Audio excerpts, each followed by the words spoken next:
Bells and Trails, a Bailey Bay Cozy Mystery. Written by Catherine Waltan. Narrated by Allie Aston. Chapter 1. Rosalind. The air smelled stale and musty, like the breath of the old men that visited the pub every night. The chime of the brass bells soothed my troubled mind, letting me sink into the revelries that awaited me in the very world I created in my mind. Away from all the troubles in a world of black and white where only I existed. The pub was long closed, and I was glad to be away from the flirts of the men, the odors from the clothes, and perspiration that always made me want to lose my mind. As I tossed the glassware into the sink, I mindlessly moved like I did every night that I had started to act on muscle memory.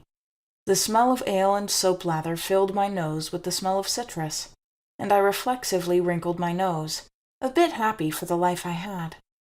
The purring in the dark parts of the pub, close to the corner, reminded me that I needed to feed Shadow, my beautiful, arrogant Burmese cat.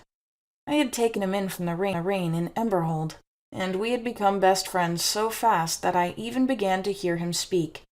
Although I didn't like the arrogance in his voice, I had learned to live with it, and Shadow was very useful in the herb preparations I always prepared for my mother to help alleviate her symptoms. Shadow was on his usual wool carrier, rubbing his back in silver fur on the wool and getting dander on it. It was one of the things I hated, and he always used it to spite me. Like a tiger, he always acted majestically, even though he knew he was nothing less than just a cat. But this arrogance was always what I needed at the right time, spurring me on. I tossed him a piece of salmon and gingerly rubbed his head with my palm. He purred softly, then hissed at me before chewing lazily on the fish. My life had never been an ordinary one, but I wanted one so badly after my father's death. To live freely, like a bird, soaring through the mountaintops. To not care about the supernatural world that was woven underneath the world of the humans. To leave behind all the magic and start afresh. But I knew that I had no choice but to practice what I wanted to run away from. My mother's health was deteriorating so fast that I was finding it hard to keep up. My name is Rosalind Harper, the daughter of Nathaniel and Alicia Harper. I come from Drainan, the home of the witches and supernatural creatures. My life has been filled with so many weird things that they already seem normal to me.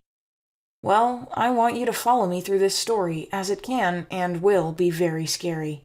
And if you notice anything strange about yourself as you read, maybe that short burst of wind that comes when you're angry, or that fluid feeling when you take a bath, flowing around your body, then you might just be like me.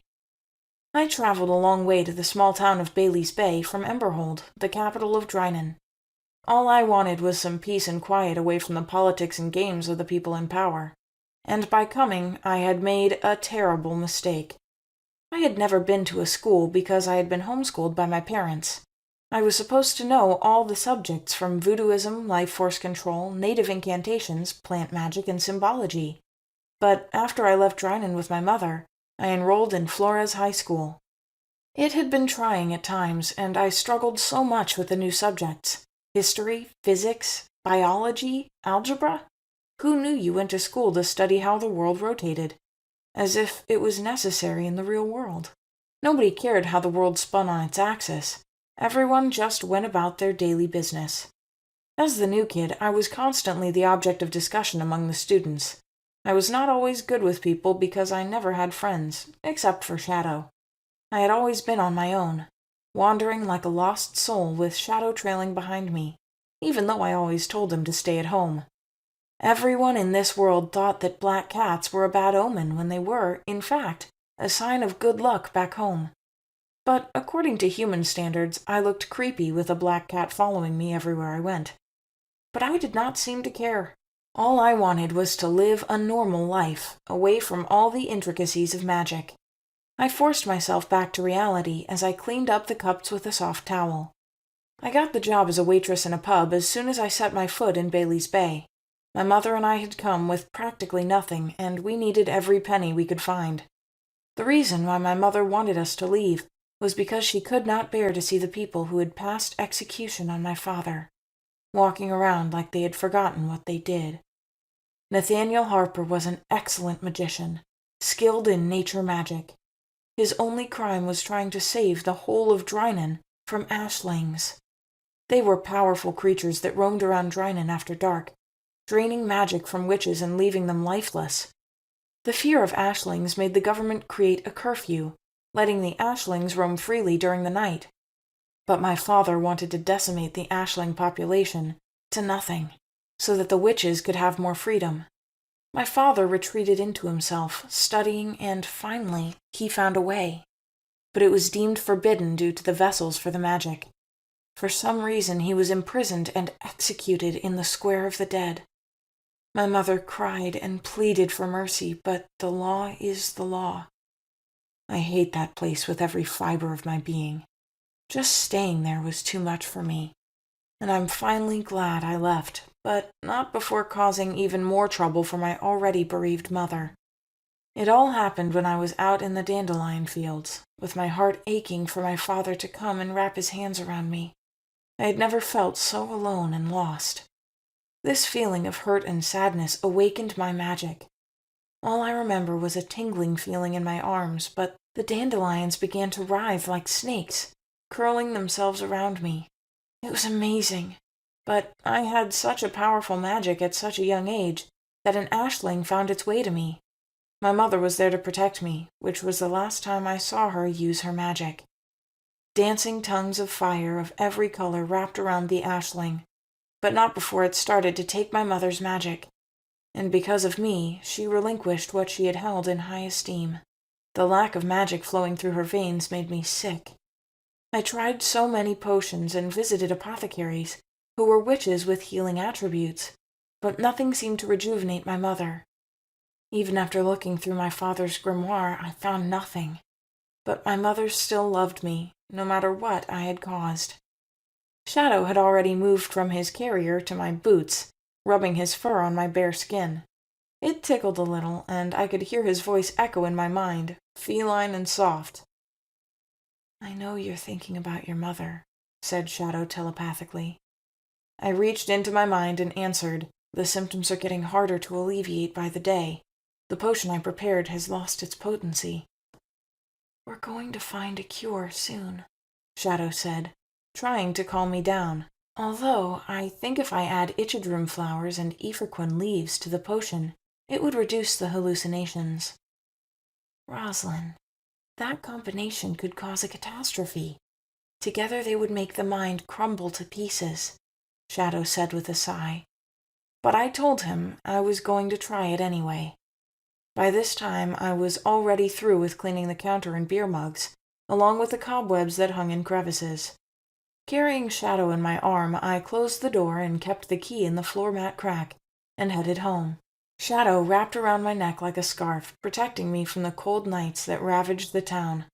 I made my way through streets and turns, ignoring the calls of drunk men that stood in the shadows with the smell of vomit and whiskey clinging to their clothes. Our house was at the edge of the woods. Due to the close proximity to the woods, the little cottage was where I gathered the herbs from. It was very small, but I have always felt at home. My mother made the thick wool furniture that we used as chairs. It made our house look like a tornado of colors had run through it, but I loved it that way. I went straight to my father's grimoire, his collection of magic spells, potions, and curses. It had been the only thing that seemed to help me think. It smelled of cinnamon and bergamot, just like him.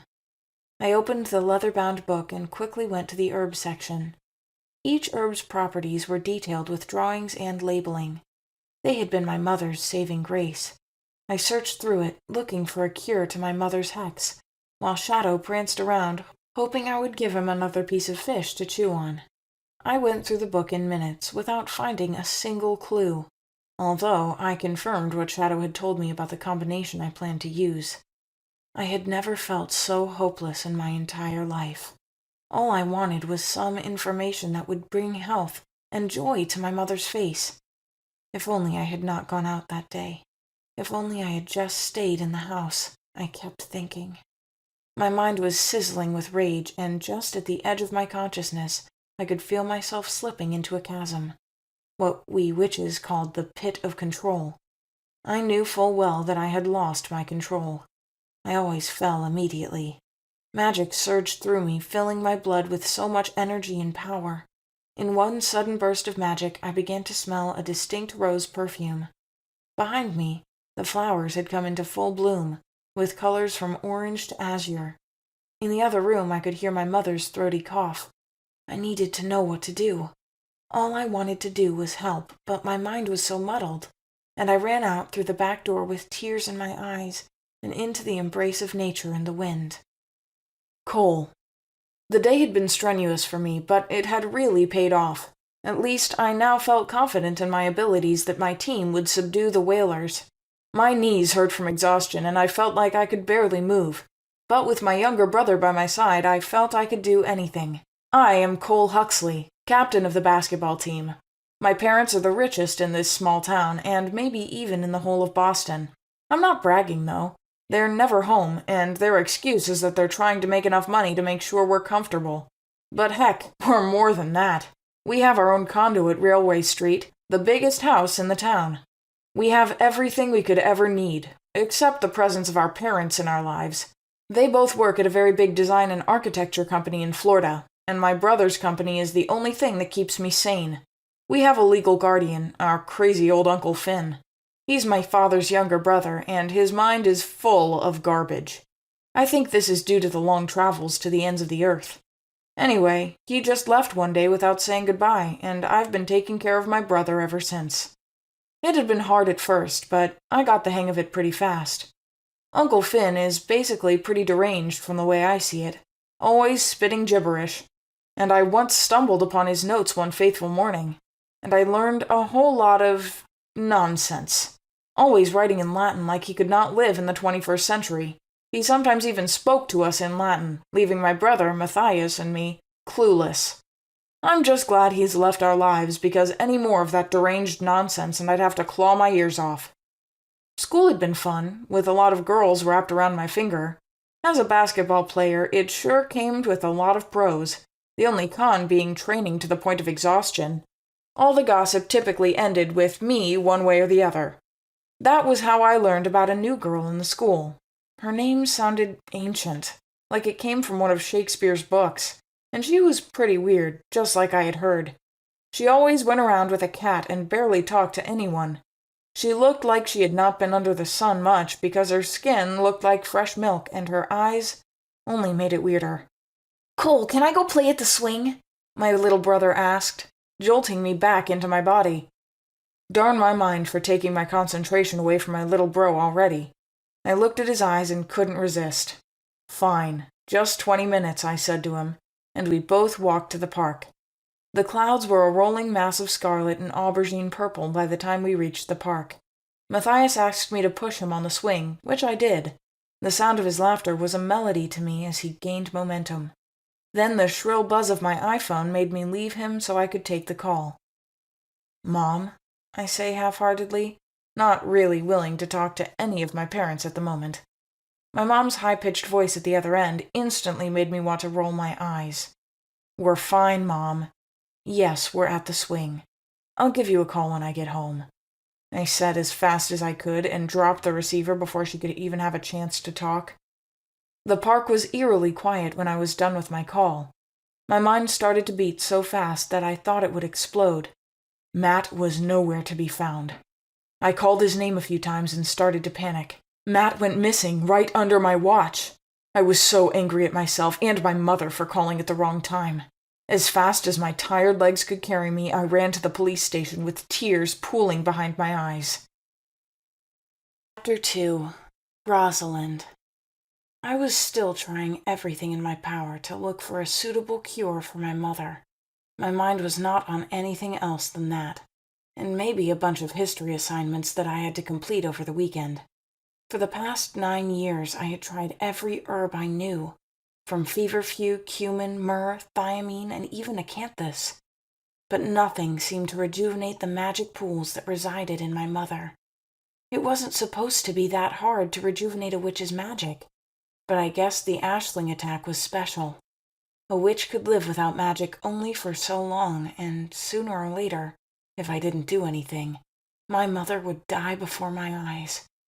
I banished any thoughts of death as soon as I saw a crow's beady black eyes trained on mine. There was news spreading among the drunk men in the pub about a missing child, but I didn't care. That was not my problem. Moreover, there was no way a child could go missing in this small town of fewer than 5,000 people. Sooner or later, he would be found, and everyone would rejoice. Maybe throw a party. More people would come into the pub, meaning more sales and ultimately more tips for me. Shadow had curled up close to my feet with his fur raised. It felt like he wanted to cough out a hairball like he always did on the couch. This always irritated me. He looked at me with those golden green eyes and spoke telepathically to me. I hated it when he invaded my mind like that. "I feel strange magic in the air, Rosalind," he said, and I ignored him. He usually said that when he wanted something. I had stopped feeling jittery whenever he said such a thing. "Don't you dare ignore me, kid!" He almost screamed in my head, and I cringed. This was going to take a while. "Want some milk?" I asked him, wanting the screams and meows in my brain to stop. "This history assignment isn't going to do itself," I added quickly, hoping that would get him out of my head. "I'm not that gullible, kiddo. Milk is not going to get me off your back that easily, although one bowl will not hurt," he said with a soft purr. I walked to the fridge and poured him a bowl of milk. He did not even touch until I added a few spoonfuls of sugar. Shadow sure was very picky, which was one of the things that set him apart from other cats. He knew I loved him so much. He used that show of affection to his own ends. He lapped at the milk gently, all while looking at me. He still wanted something from me. "Fine, Shadow. You got me. What do you want?" I asked, wanting to hear whatever he had to say and go back to my history assignment. "Heard the news of the missing kid yet?" he asked. I nodded immediately, hoping that was what he has to tell me. But knowing my hairy ball of darkness, he probably had more to say. "I still feel something strange about it. A child cannot go missing on a walk to the park. Doesn't that sound suspicious?" I shook my head. I did not want to get involved with any town issue. I had enough problems of my own, like the history of the Black Death in Messina. "There's obviously nothing suspicious here, Shadow. Maybe he went for a walk in the woods. He will come back soon anyway," I said, and I wished that he would just stop hindering me from doing my assignments. I needed a good GPA this semester, even though it meant doing all the boring history. "A little locator spell won't hurt. Also, the magic I feel is so strong, and it feels like a top healing spell," Shadow said. At this, my ears perked up. I had been looking for a top healer for a while now, and it just seemed to pop up. Surely my dad's spirit was watching over me constantly. "But how do you know the magic's attribute?" I asked him. Every witch had an attribute to the main elements. Whether attack or defense or recovery, every witch used one of these attributes. Each one stemmed from a variety of others. "It's dark flame magic," Shadow replied matter-of-factly. My mouth hung open. Dark flame was an attribute that came from the original flame element, but their magic was incorporated with one of the primordial elements, the dark element. The witches of this element are masters of recovery and support, using their magic to heal at molecular levels. A dark flame witch hadn't been seen in decades. The users were so rare that their services were always overpriced, even back in Drainan. And if such a witch were in town, I would pay anything for him or her to work their magic on my mother. "So, how are we going to get some of the missing boy's material, O Lord of Deceit?" I said with a mock salute. Shadow purred and lapped at his milk a few times before talking. "Get ready, Pumpkin. We're going to sneak into a house." His smile echoed deviously in my mind. "Excuse me?" I replied rhetorically. Usually Shadow was an embodiment of sarcasm, but this time his tone was deadly serious. "You don't mean it, right?" I said, already hyperventilating. I had never sneaked into the pantry, and now he wanted me to sneak into someone's house? "Do this for your mom, Rosalind," he said, so I dejectedly accepted his offer. Shadow was going to make me go crazy someday, and I could not help but chuckle. I carried him with me to the pub, needing some information. At least if we were going to break into someone's house, we needed to know the house we were going to break into. I also took along Shadow's silk handkerchief after a lot of purring in my head. He loved the feel of silk on his fur, even though it always made him look like he had been microwaved. The pub manager, Ronnie, was happy to give me all the information I needed after seeing Shadow. I tried to look as harmless as possible in my black silk gown, while Shadow did a few model poses for Ronnie. That arrogant cat, always looking for opportunities to impress people. Taking Shadow by the tail and ignoring his screams, I walked over to the center of town, almost not caring about the looks trained on me. I really should not have worn the gown. It made me look like I was going to attend a funeral. I took a shortcut around one alley and was soon faced with the most beautiful house I've ever seen in the human world. The beauty of the Victorian house even rivaled the houses in Drynan. Light reflected off the windows and seemed to make the air shimmer. Surely the person who kidnapped the boy would want to collect a huge amount of money. I opened a portal using spatial magic on the large mahogany doors and welcomed myself inside. The house was spacious and beautiful like the outside. The paintings hung on the walls, the strokes of oil on the canvas appealing to my eyes. Silk curtains blew lazily in the breeze, taking different shapes as they danced to the tune of the wind. Shadow pranced around, looking for something to chew on, and finally settled on rubbing his teeth on the plush Persian rug. It was fun to watch for a while, but I had other plans and needed to be as swift as possible.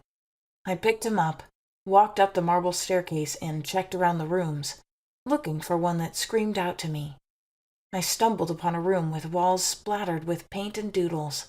Clothes were strewn across the floor, and I gingerly stepped over them into the missing boy's room. I had just picked up a red shirt from the floor and stuffed it into my purse when I came face to face with a boy from school. His eyes were wide in shock, and his mouth hung open. "It's not what it looks like," I said with my eyes stretched forward, moving carefully towards him like I always did to calm Shadow down whenever he threw a fit and started chewing on everything. Instead of him calming down, a vein popped in his forehead. Then I remembered the face when I went to watch the basketball games. He was the best basketball player I had ever seen. We both went to Flores High. He was meant to understand. "Darn you, Shadow," I muttered under my breath. It was when I needed him the most that he always found a way to disappear. "So it was you. You took Matthias. Where is he?" he growled. I immediately knew I was in trouble. He had started coming towards me with his hands stretched out in front of him, reaching for my neck. My eyes scanned the room in fear, thinking of the next step to make that would not make me look more suspicious. But I was too late. The last thing I felt was a hard whack across the head, enough to give me a bad headache. My body kicked into action involuntarily, magic flowing out of me in waves. My heart thrummed against my ribcage, and I took hold of the raging power inside me. Vines sprouted out from the walls and floors, blooming sporadically under my control. The boy's eyes opened in awe as I forced the nature to bend at my will. In a flash, he was tied from neck to toes with thick vines, his hands tied to his body. "I did not kidnap Matthias. Well, whoever that is," I said, and finally closed off the magic flowing from me. He was still at a loss for words, with his mouth gaping like a minnow's. I reached out with my magical senses, looking for the god of deceit that dragged me into this mess, but I couldn't find Shadow. He was possibly hiding somewhere and gloating at my predicament. "Boy, who I do not know," I started, but was interrupted by my temporary prisoner. "It's Cole," he said, with downcast eyes. "Well, Cole, the truth is that I'm a witch," I began, and explained why I came to the house. My magic still tugged at my heart, wanting to be unleashed, but I kept it down. That was probably the side effects of not using magic for a very long time. I did not care if I disobeyed the rules of the ancient world of magic by telling a mere human all about it. All I wanted was to see my mother alive and well. "Cole." My head was still ringing after a cup of hot chocolate in the police station.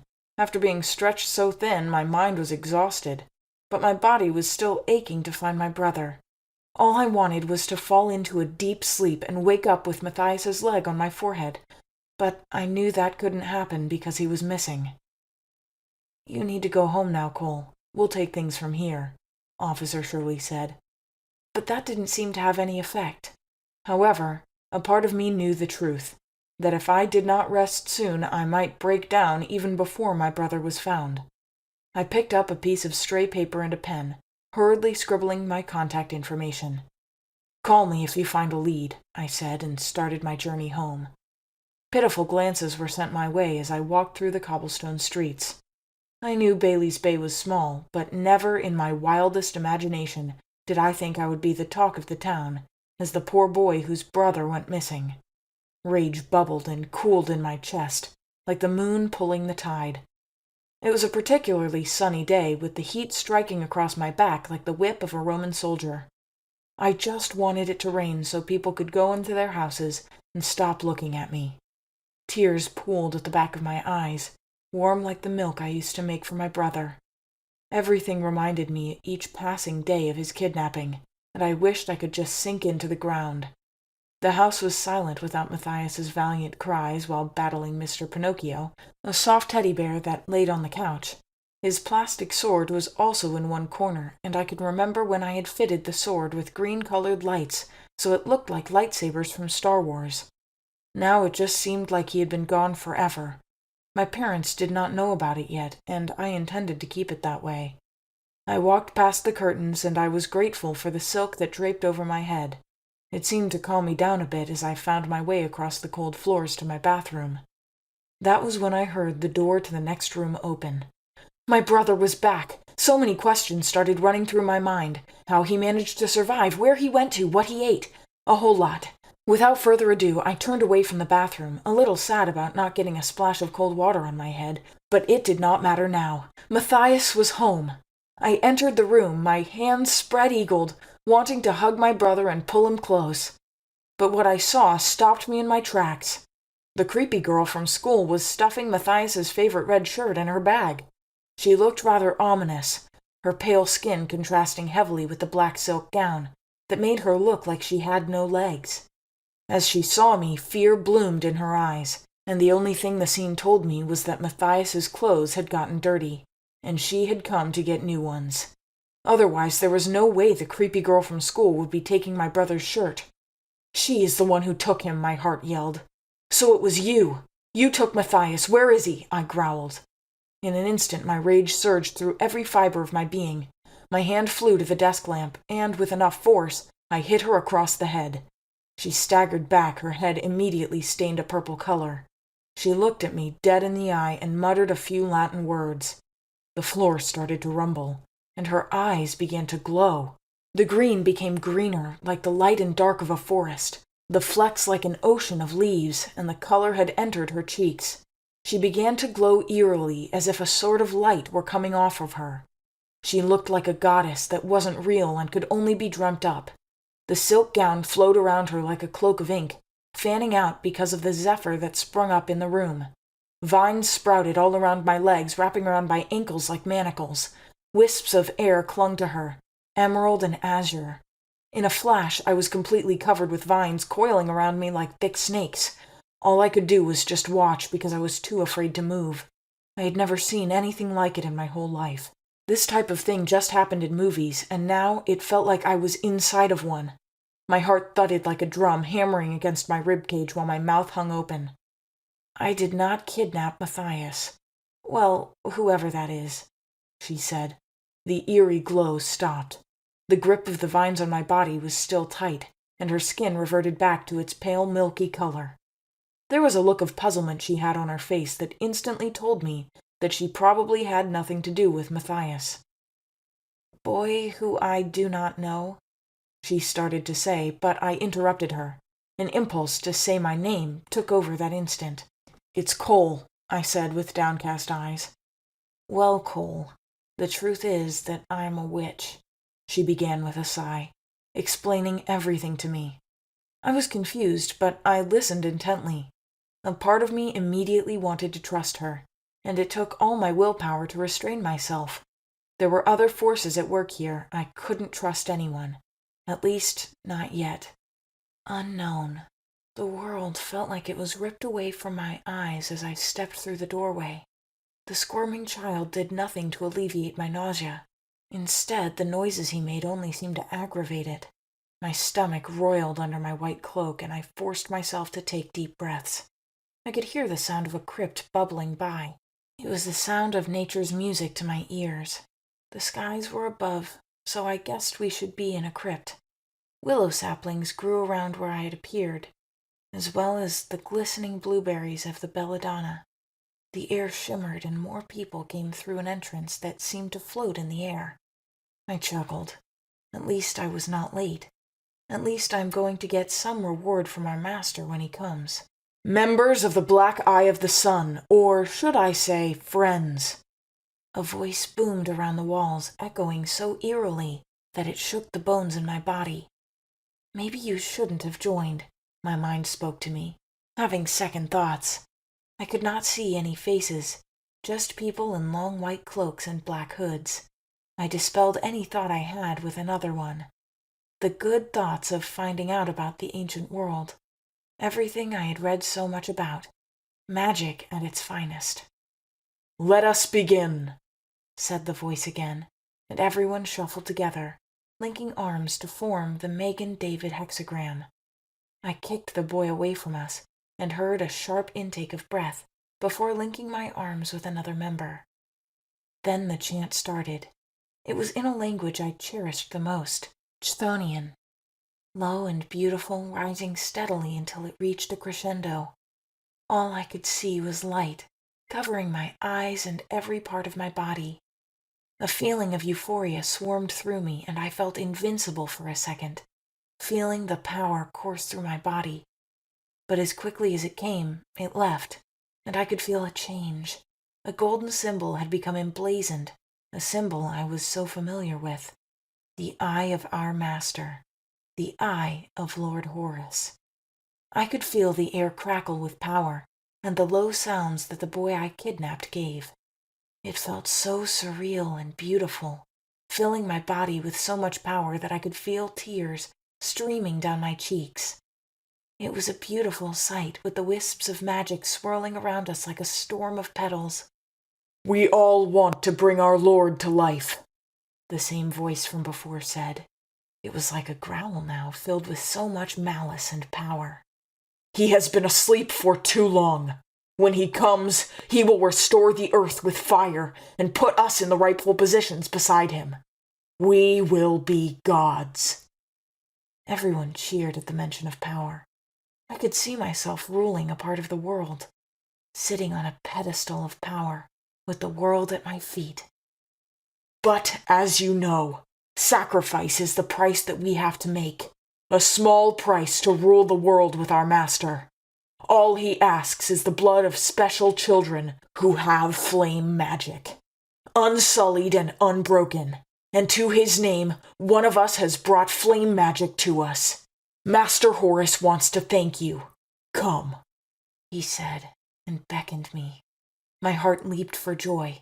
My legs moved even before my head could think. I would finally get what I wanted. A large hand was placed on my forehead, and I could feel my body begin to heat up. I felt all the cells in my body were going to combust. My skin felt feverish, and I could feel something inside me change. I saw visions of the past and the future. Memories burned into my brain. I felt invincible by the time the hand left my head. "Bringing unsullied magic would earn you a fraction of the power of Horus," he said with a tone of finality. The air began to shimmer, and I could feel the magic in the area beginning to fade. But I felt happier than I had ever felt. I could feel something pulling at me from the inside, roiling like a witch's cauldron. I dragged my sacrifice along the floor. His cries for help were music to my ears. I could not be stopped. Not now, not ever. Chapter 3. Rosalind. My head was ringing by the time I was done talking. The strains of using my magic after a while were beginning to show their effects. My throat was parched, and every limb in my body felt like it would crumble to ashes. Cole just kept looking at me like I was a ghost. his mouth hanging open like a dummy. I felt embarrassed and could feel my cheeks redden.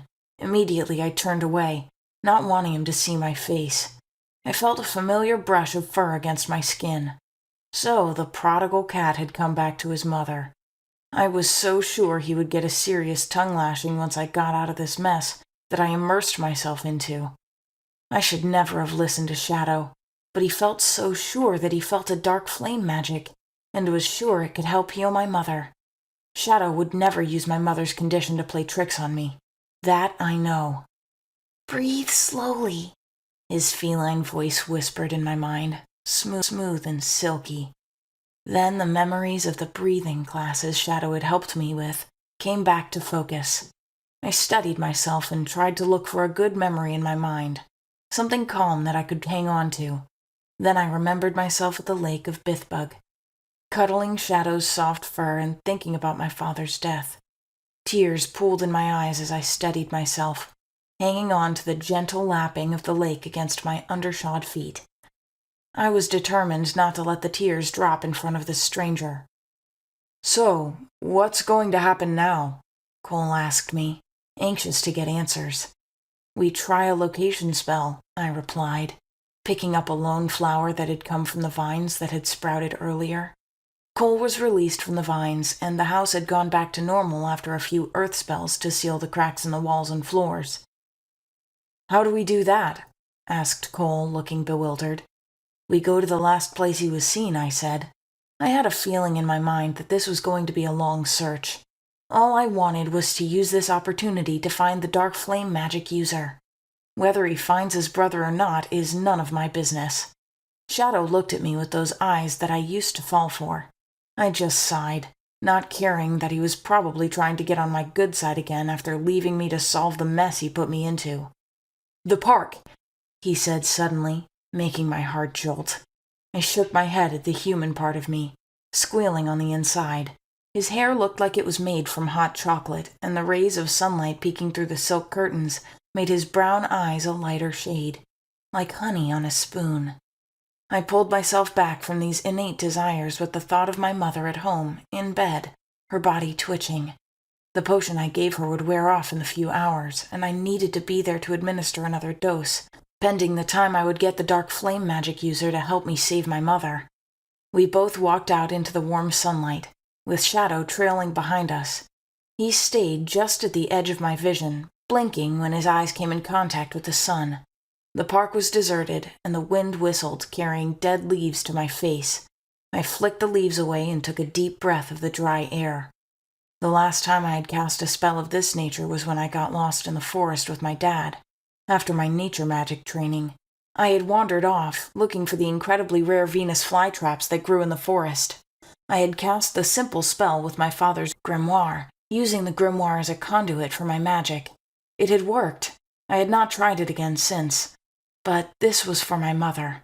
I needed to find the source of the dark flame magic that Shadow talked about, and needed to do it very fast.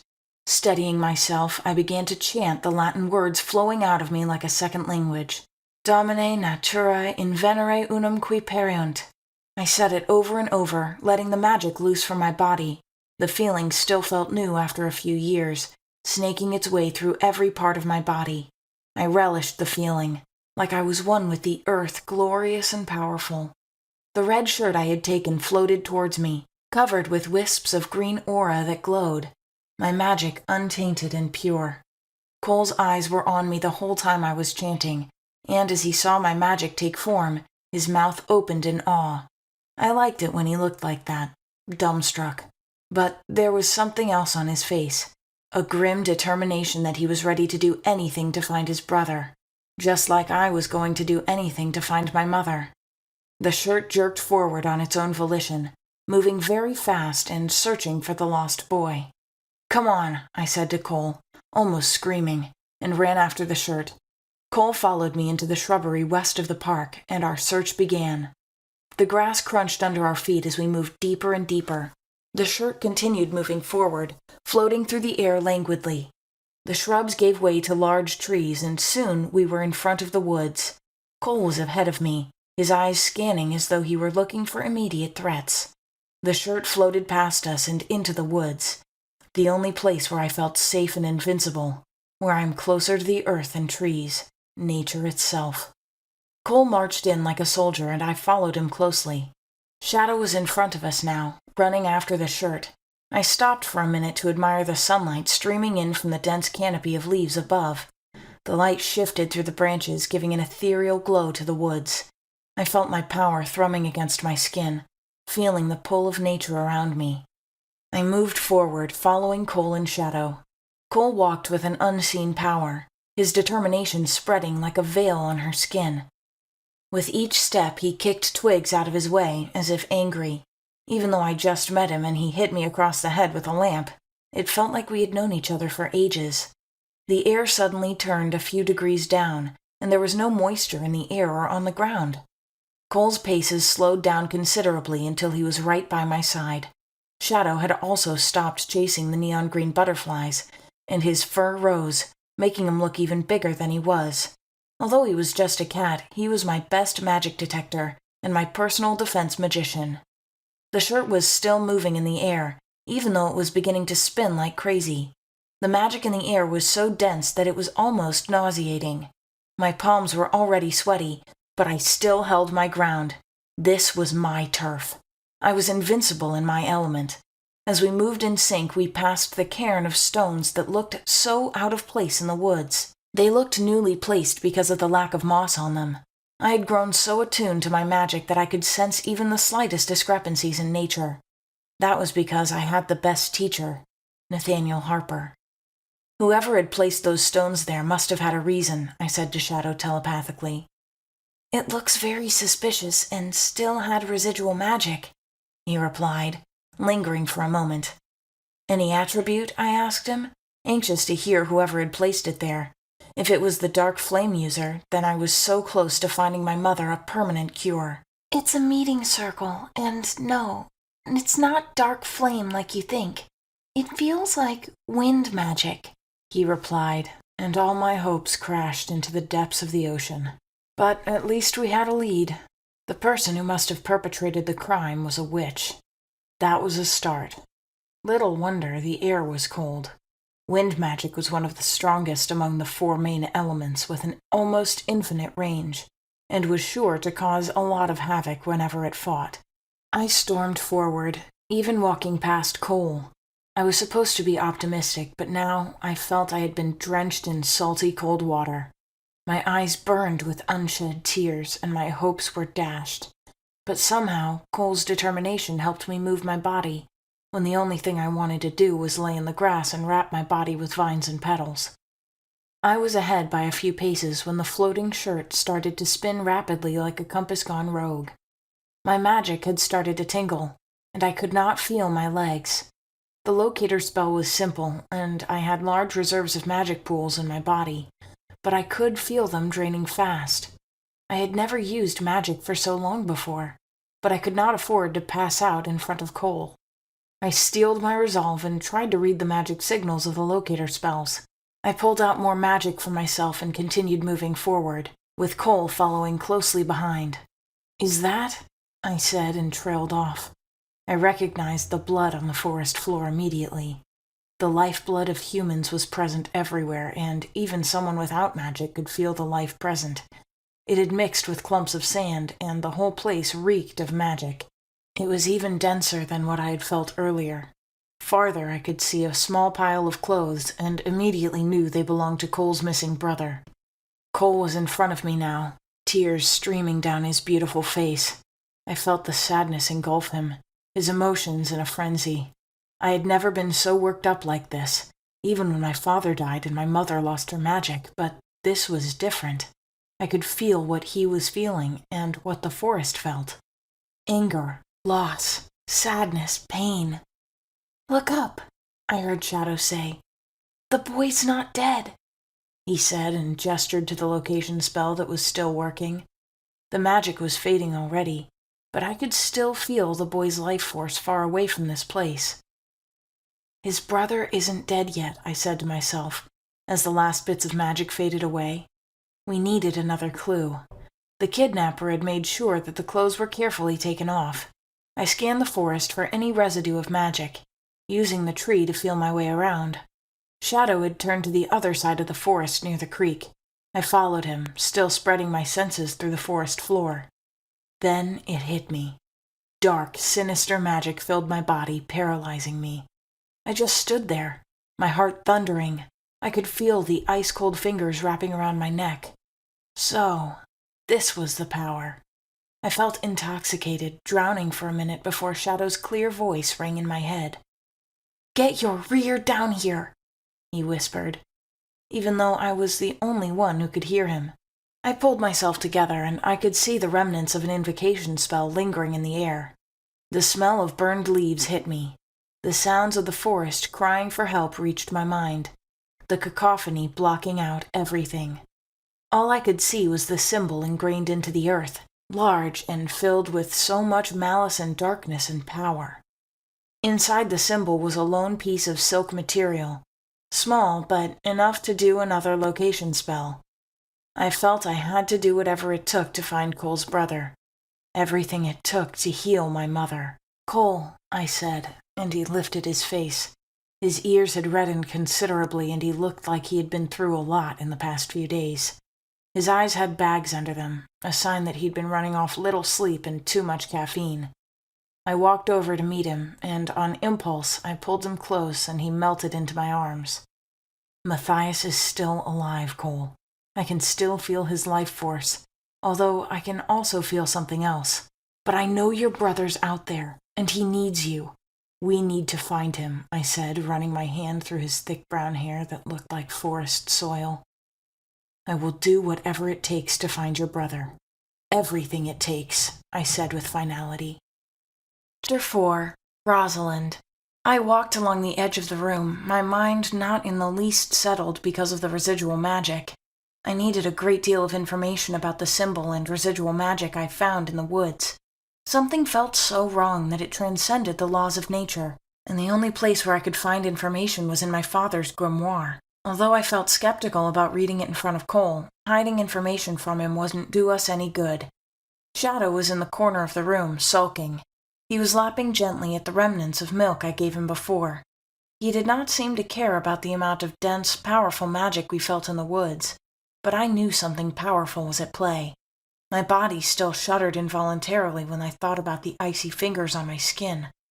I gently opened the leather-bound book and took out the pressed sunflower petals from the pages. They reminded me of my father's strong jawline and features that made him look Mediterranean, even though he was from Ravenfort, one of the villages back in Drynan. But he had grown stronger and was appointed as one of the strongest mages in the kingdom. I pulled myself away from those memories. I could not look this way in front of Cole. It was his determination and hope that kept me going, even when I had almost given up. Drawings leaped out at me of special plants and trees, oaks, willows, and many others. Spells sang their song in my mind, the words dancing before my eyes. I skipped through the pages to the part with the sigils, looking for anything that could tell me more about the dark power I had felt. Sigils flashed before my eyes. The Ankh of Life, the symbol of Mephistopheles, sigils of the house of Mude, Nibarius, and Nirog, the families that held the most powerful generation of witches. Nothing felt familiar, and when I was almost at the last page, I started to see weird drawings, like a child's incoherent doodles. They continued page after page, scraggly and nothing like my father.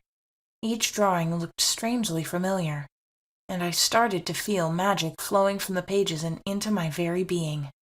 Memories flashed by, and I saw my father pulling at stubborn ophos roots with his back facing me. I would give anything and everything for my family to be whole again. On his wrist was a symbol, just like what I had seen in the forest. The sigil of Horus. I recognized it immediately, but had no idea what it meant, or why it was burned into my father's palm. I bit the insides of my cheeks, angry at the lack of leads. It would have been arduous for Cole spending days without hearing his little brother's laugh, and all the plans to find him rested on my shoulders, a heavy burden that I was willing to carry. Cole was still around, drinking my special spicy homemade broth. His face had a fierce hardness to it, unlike the awestruck face I was so familiar with. He did not look helpless anymore. His determination seemed to make him invincible. It had been a few days now with no luck finding the dark flame magic user, or Cole's brother. The silk cloth I had found in the woods was our only way out, and I was not sure that I could do this anymore. My control was always slipping, and I did not know where the location spells might lead us to. Unleashing my magic in the town could lead to something else. There were so many unknowns. "It's time we involve the police, Rosalind," Cole said, his eyes scrunched up in that weird way whenever he was thinking. "They have the facilities and the people who can do the job," he added dejectedly. "And have they given you any information about the search for him? I'm very sure that they don't know where to even start," I said in frustration. This was going to go sideways fast if I did not bring my emotions under control. "I know you're going through a lot, Rose," he said, his voice even more soothing than Shadow's. No one had ever called me Rose except my father, and here he was, making my name sound exotic. "It's just that I feel so frustrated. There have been no clues, and doing magic right here in town does not seem to be a good plan. I'm out of ideas," I replied, trying so much not to look flustered. "You know, you could do a cloaking spell simultaneously," Shadow's voice rang in my head. A cloaking spell would not take much magic if it were just me, but with the two of us, it sure was going to take a great deal. "Cole, I have an idea," I said, and started telling Cole everything about the cloaking spell. Shadow sneered at me for stealing his idea, but since he could not talk to anyone except me, there was nothing he could do other than scream profanities in my head. He also told me about the dark powers that might be involved in the kidnapping, but that only steeled his resolve. I started the preparations for the location spell. This time I was going to use a map to triangulate the location. I hoped that this time the area we would have to search would be small. I took out a map of Bailey's Bay and my mother's ceremonial knife.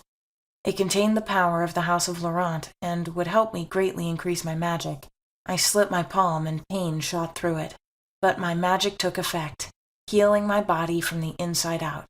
My blood dripped on the paper through the blood-soaked cloth in my hand and coalesced as I began the spell. Et vitus orbis terrarum, tabula ego te rogamus, reperio quad amisit animum. The spell took more than I had imagined, but it was not too much. The ceremonial knife tipped from my hand and began to trace the path with blood, and soon all the blood had reached a central point. I passed a shortcut I took every day to school, and I instantly recognized the old rickety bakery at once. The roof had fallen in, and the building looked like it had been whitewashed. That was where we needed to go. "This is where your brother is, I'm sure of it," I said to Cole, sounding optimistic to hopefully uplift his spirits. "You and I will stay in a cloaking spell while Shadow stays on the lookout for intruders. This has to be done as quietly as possible, so as not to bring attention." "No problem, but can a cat really be on the lookout? No offense, Shadow, but you're just an unbelievably cute cat," said Cole, and I laughed. "He's a moron," Shadow said to me. Mock anger packed in his voice. I bet he was happy for being called cute. "Shadow is something of a mystery. Don't worry, there won't be a problem." "If you say so, Rose," he said and arched his eyebrows. The alarm of the windowsill almost made me jump because of the shrill sound cutting through the air. "Excuse me," I said, and went inside to give my mother another dose of the potion. I need to find this healer, and fast. Chapter 5. Unknown. "Wake up, boy, you've been asleep too long," I said, and hit the steel chair that I had placed his body on. I wanted to delight myself in the melody of his cries and the hammering of his heart. I had waited so long for this day. I had traveled far and wide, gathering all the knowledge I could because I knew this day would finally come. The day when I became a god. I had been taking little steps all this time, but when I finally had a chance to prove myself to Lord Horace, I took a huge leap, and I got one of the sacrificial lambs.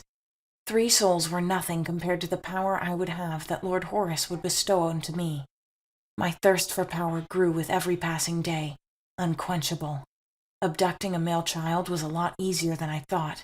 He was alone in the park, with no one to play with, and I offered to play. I laughed at his foolishness as I replayed the scenario in my head. Children were so pure, so forgiving and without blemish. Exactly what my master was looking for. I chuckled and took a step towards the large oak table in front of me. Everything was going as planned as I delightedly hummed while mixing the vials I had set aside before I went man-hunting. They contained ashdown and leola, the two most potent paralyzing agents known to mankind. I wanted to try out my new experiment with these poisons. If my lord were on my side, I would have the 3 children and hasten the awakening of my master, and I would finally rule the world along with him, with those who had wronged me or called me senile groveling at my feet for mercy. "Please, let me go," the boy said. His cries were starting to annoy me, but it didn't really matter. I was invincible and all-powerful. I could feel the power flowing through my body and bathing me in euphoria. Lord Horace surely was all-powerful. If a minute fraction of his power could make a human intoxicated, it was more than enough. I felt drunk with power, with every part of my body on fire. I opened my grimoire, filled with all the knowledge I had garnered over the years. Herbs, sigils, potions, spells in both Latin and Chthonian. Also, I had learned a very old spell back in Peru, the Spell of Reincarnation. I would be reborn forever and finally stop the cycle of life and death. Eternal. With all the magic I could feel coursing through my veins, I placed my palms out in front of me and spoke, my voice brimming with power. Ignis de meridianum. Expurgisere. I felt prickles on my wrist and palm like tiny needles, running across the entirety of my hand. Purple flames flickered to life, dancing across my palm. The heat almost seared my palm, but recovery magic kicked in immediately, washing my hand through like water to a parched throat. My body was still getting used to the magic, the power that I controlled. At the sound of a thud, I let the flames die down and sighed. Dark flame magic was the most powerful magic. Recovery, attack, and defense all in one. I looked back wondering what the little boy had done, only to find him on the floor, struggling with the chair while still attached to it. His eyes were misty with tears, and I laughed, relishing his perfect face, a face that would never see the light of day anymore. "Save me," he croaked, his voice filled with so much pain that it made me want to kill him now. But Lord Horace had other plans for him. "Nothing can save you now, boy," I chuckled as I grabbed a cloth with a bit of chloroform, and then put the child to sleep. Cole. This had to be it. I'd been searching for Matthias for so long, it would only be human to yield at this point. But no, my baby brother was alive somewhere. He was probably scared out of his wits, crying and wanting to see his elder brother. I was the only family he had apart from my ever-absent parents. Knowing that gave me the unending adrenaline boost I needed. My body was filled with so much rage that I felt like I would combust. Like a matador facing a raging bull, I approached Rosalind, who had already activated her cloaking spell. Okay, at this point I felt like a half-wit. Rosalind had activated the cloaking spell. How was I supposed to see someone who was supposedly invisible? How exactly was I supposed to see her now? I sighed. "Move closer, you idiot," a voice said from thin air, and I felt the air shimmer, a soft breeze blowing straight at my face. "I'm right beside you," Rosalind scoffed playfully. "And yeah, we better hold hands, or you'll find yourself wandering the streets like the last time," she added, which made me laugh. We had done the spell a couple times with me losing track of her, and I had to walk almost a mile back to her house. I hurriedly went forward and stretched my hands for Rosalind to hold. At the feel of our fingers locking together, my heart melted. I did not know I had such a side. I had always been known to the ladies, but I had never felt this way since 5th grade. We were so close to each other. I could hear her heart beat rapidly, and her breath literally being exchanged with mine. I was acting like an idiot, loving someone who would never love me. All she wanted was to heal her mother, and nothing else. Reminiscing on how free-spirited she was in the forest, admiring the sunlight and whispering as if caressing the forest, she was truly one with nature. The way she pouted whenever her cat misbehaved, the soft sheen of her hair, and the dark green of her eyes when she was thinking, or poring through some old leather-bound book that she called a grimoire. Rosalind was strong and brave, even assuring me that Matthias was alive, even when I had lost all hope. She had a good heart, one good enough to make her want to find Matthias, even though she knew that danger lurked at every corner. She was everything I wanted in one person. "Snap out of it," a voice in my head yelled. Apparently I had been fantasizing so long I forgot the mission at hand. My brother had to come first. For his sake, he had to. After walking about a mile, we finally came face to face with a rickety-looking bakery. The door, although old, still stood erect, holding fastly to its hinges. The windows had been smashed in, letting small shafts of light get through. After a little tug, a hinge gave way, and we were able to creep on through the small space created. The smell of old newspapers and stale flour filled the air. It had not been used in a long time. We began our search meticulously, looking at the tiniest details. Surprisingly, the wooden floorboards were still sturdy and held our weight without creaking. In the end, we couldn't find a thing and decided it was time to go. "Well, this was disappointing," Rosalind exclaimed, taking the folds of her gown in her hands. I could feel her frustration, as she did not enjoy an unentertaining voyage. Shadow grudgingly left the storeroom and walked towards me, his green eyes like two golden coins stained with verdigris. In a bid to mimic Rosalind, he tripped on a loose floorboard. "Finally, some action," I cried. I pried the floorboard, careful not to make any noise. We still had the element of surprise in our arsenal, and we couldn't afford to waste it.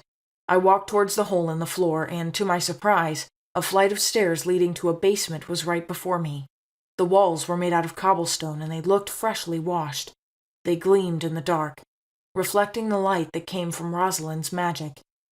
As we walked down, I could feel Rosalind's body press harder against me. She had always feared the dark.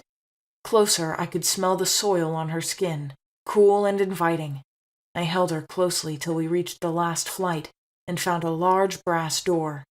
The tracking spell indeed was working as far as I could tell, but time was running out, and there was only so much magic at our disposal. Rosalind opened the door, and I immediately knew that something was wrong. The room was completely empty, devoid of any form of furnishing or aesthetics.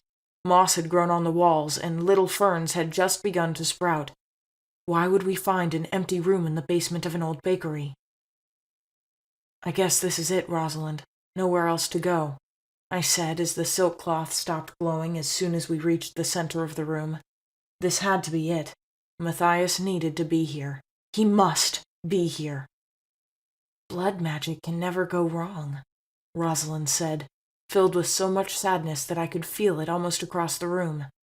At the other end of the room, a shadow crept in, and an odd-looking woman with thinning gray hair came out of the shadows. Her skin had lost its pallor, and her face was so wrinkled that it almost looked like she should be out of commission. She looked highly suspicious, even though her hunched frame suggested otherwise. What was she doing in an abandoned bakery, and, at worst, a hidden room? "What are you kids doing here?" asked the old woman with a very scaly voice. "Where is my brother? Where is Matthias?" I screamed, allowing my rage to consume me. I was so sure that she was the one who took Matthias. I rushed towards her, and in a flash, her bony hands were pinned against her body. "Stop it, Cole," Rosalind pleaded, but I couldn't be reasoned with. "Bring out my brother!" I screamed, my vision clouded with red. "What are you talking about?" she asked, her body unmoving in my grip. I hoped this woman would just stop stalling. It was beginning to get on my nerves, and my mind kept telling me to resort to torture. I did not have the luxury of time at my side. With every passing second, my brother was somewhere in tears. "Would you please calm down, Cole?" Rosalind said as she gently held me back. Her voice just seemed to have a pacifying effect on situations every time. Sometimes I wondered if this had something to do with her magic. "I think it would be best if we didn't handle this like primitive humans," Rosalind said and pried my hands away, letting the old woman go. "Where were you the night of the full moon?" Rosalind asked. I was surprised at how she kept all these times and dates in her head. That was the same night that Matthias went missing. But it did not really matter now. All I wanted was the truth. "You could have started with that, my child."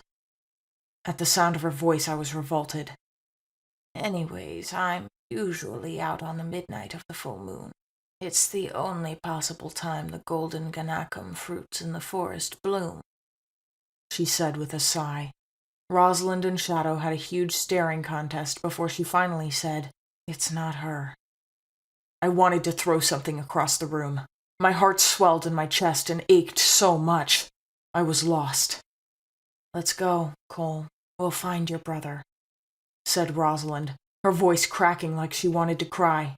As she turned, I felt the warmth of her magic leave, and she crashed to the ground. I rushed to her side and carried her like a child in need of warmth. For a long time now, she had the location spell working as well as using the cloaking spell to bring us here. It must have taken a great deal of magic. I cried to the old woman who surprisingly came to assist without hesitation. We moved her to the upper room, which used to serve as a bakery. It was dusty and congested, but somehow we found an old table and laid her there to rest. "Do not worry. It's just exhaustion," said the woman as she crushed some orange berries in a mortar. "Unknown. That was close," I said, throwing the boy to the side of the room. I had a piece of damp cloth in his mouth to stop him from screaming. He was already getting on my nerves, and it took all my willpower not to turn him into ashes. He kept mumbling, making silly noises as I prayed to Lord Horace. If I had not felt the warning sensation in time, I would have lost this sacrifice and had my power taken away from me. The air shimmered from where I had ripped through it into my own pocket dimension that I had created at the last minute. I also loved my foresight, ripping off someone else's clothes and placing them in the forest, but I had no idea those kids would find them. And to think that one of them was a witch was unimaginable. I was not prepared, but I had set traps in place to drain any other magic that was not mine. Surely that had worked and kept the little witch quiet. One more minute and she could have sniffed me out. She had large reserves of magic stored away with the rune on the insides of her arms. I felt the sealing magic almost immediately, and that was what gave their presence away. She had magic that even surpassed my own if unleashed, but there was a lock stopping her. With a flick of my wrist, the boy jerked towards me, unable to control his own movements. Every hour I was beginning to feel more and more power growing inside of me, one of the perks of being favored by Horace. I chuckled and started chanting a spell to create a portal. I needed to get away from here as fast as I could. Ventum ab occidente, suscipe me in spatio et tempore.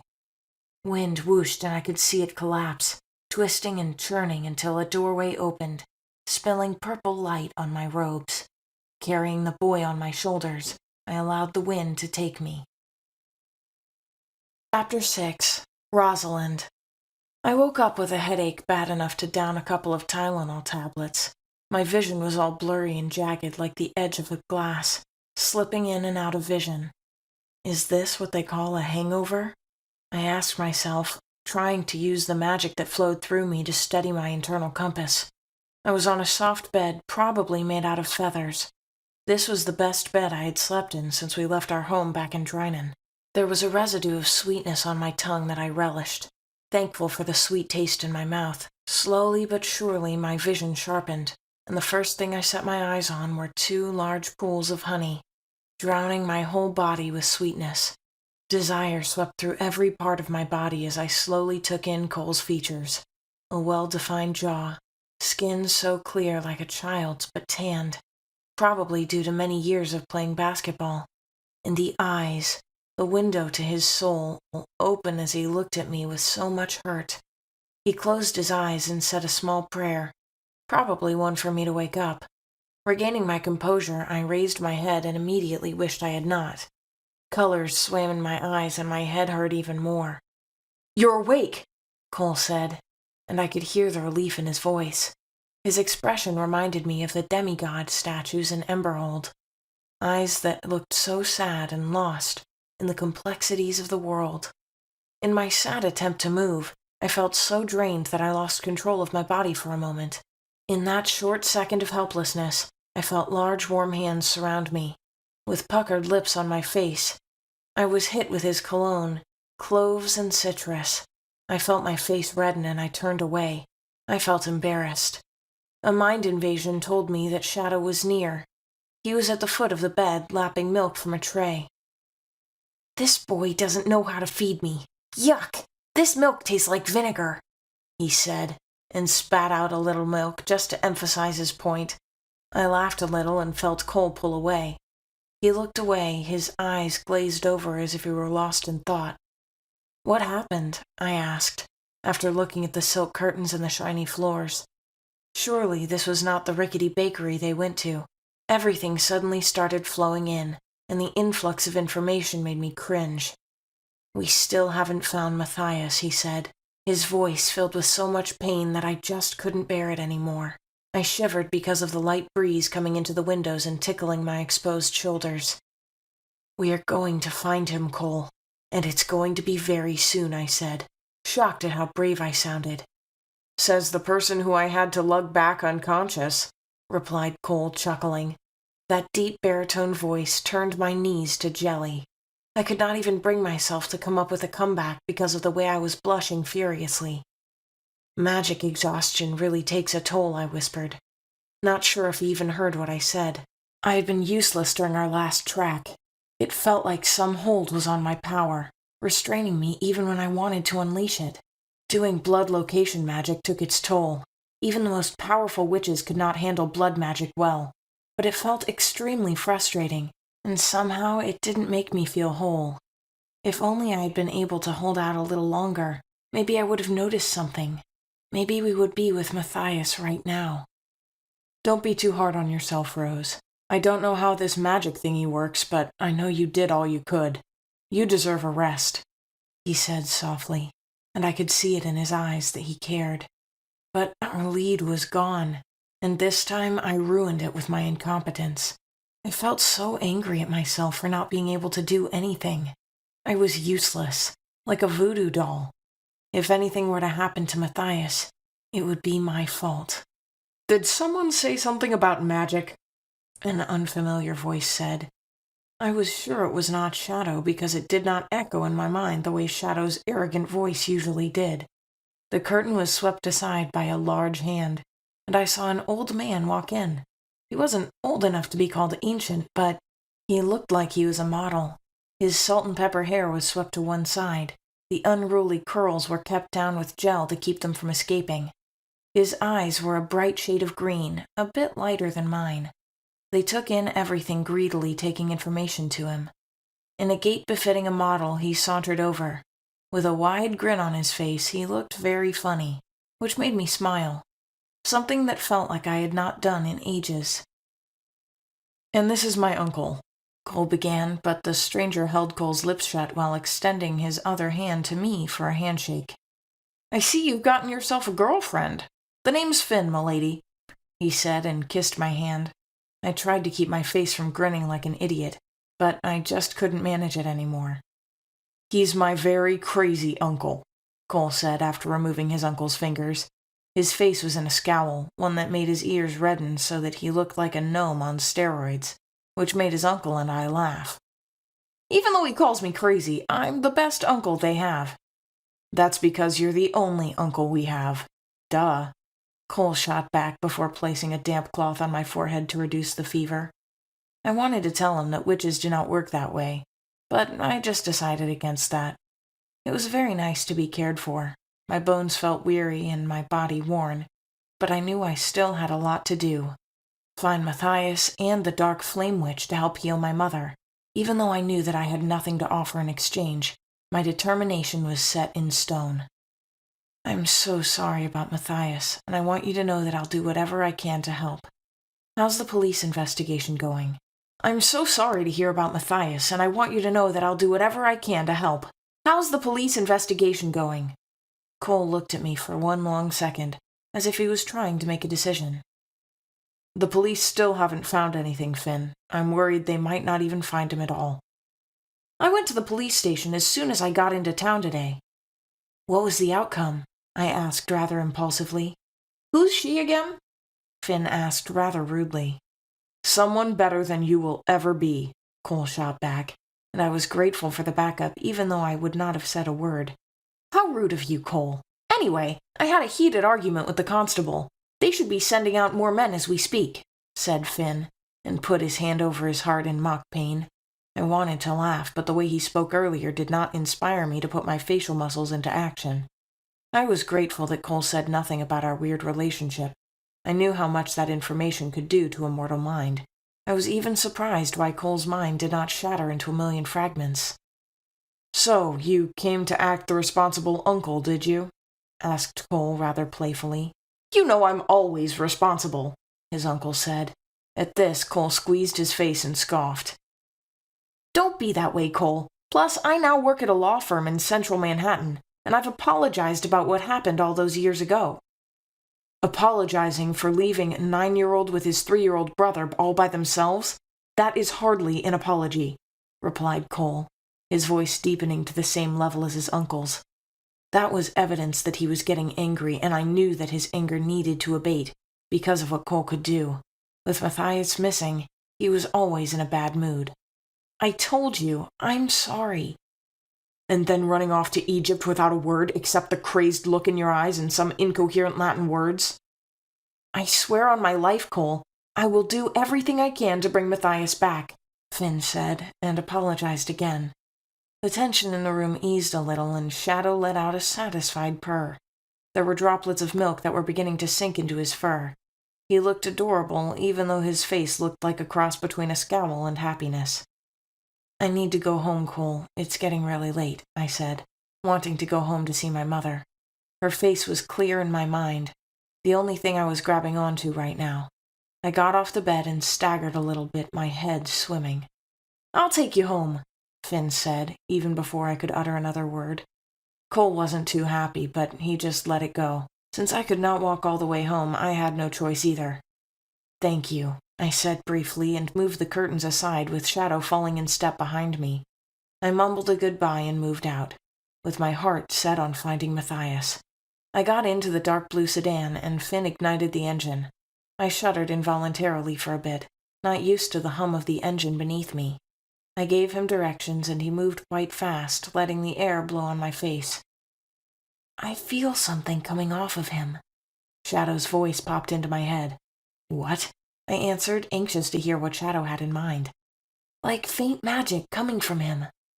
I knew Shadow was the best magic detector ever. Hearing him say that was the most stupid thing ever. No human could ever have magic, not even the faintest trace except for residual magic from some other person that lingered over them. Don't be silly. That would probably be just me, because I still did not have acute control over my magic. "This is different, kid," he almost screamed. I cringed even though no one could hear him speak, so I might have looked crazy. "It's not different, Shadow. Magic is magic," I said, and tuned him out of my head. "Believe what you want," was the last thing I heard from him before he went silent. "We're here," I said, and the engine came to a stop right in front of our home. It looked very ugly compared to Cole's residence, but the soft brown lights on the veranda invited me. "No place like home," I said to myself. Turning back to him, I said a quick thank you and watched him drive away. I walked into the welcoming arms of my home with Shadow around my neck. Chapter 7. Cole.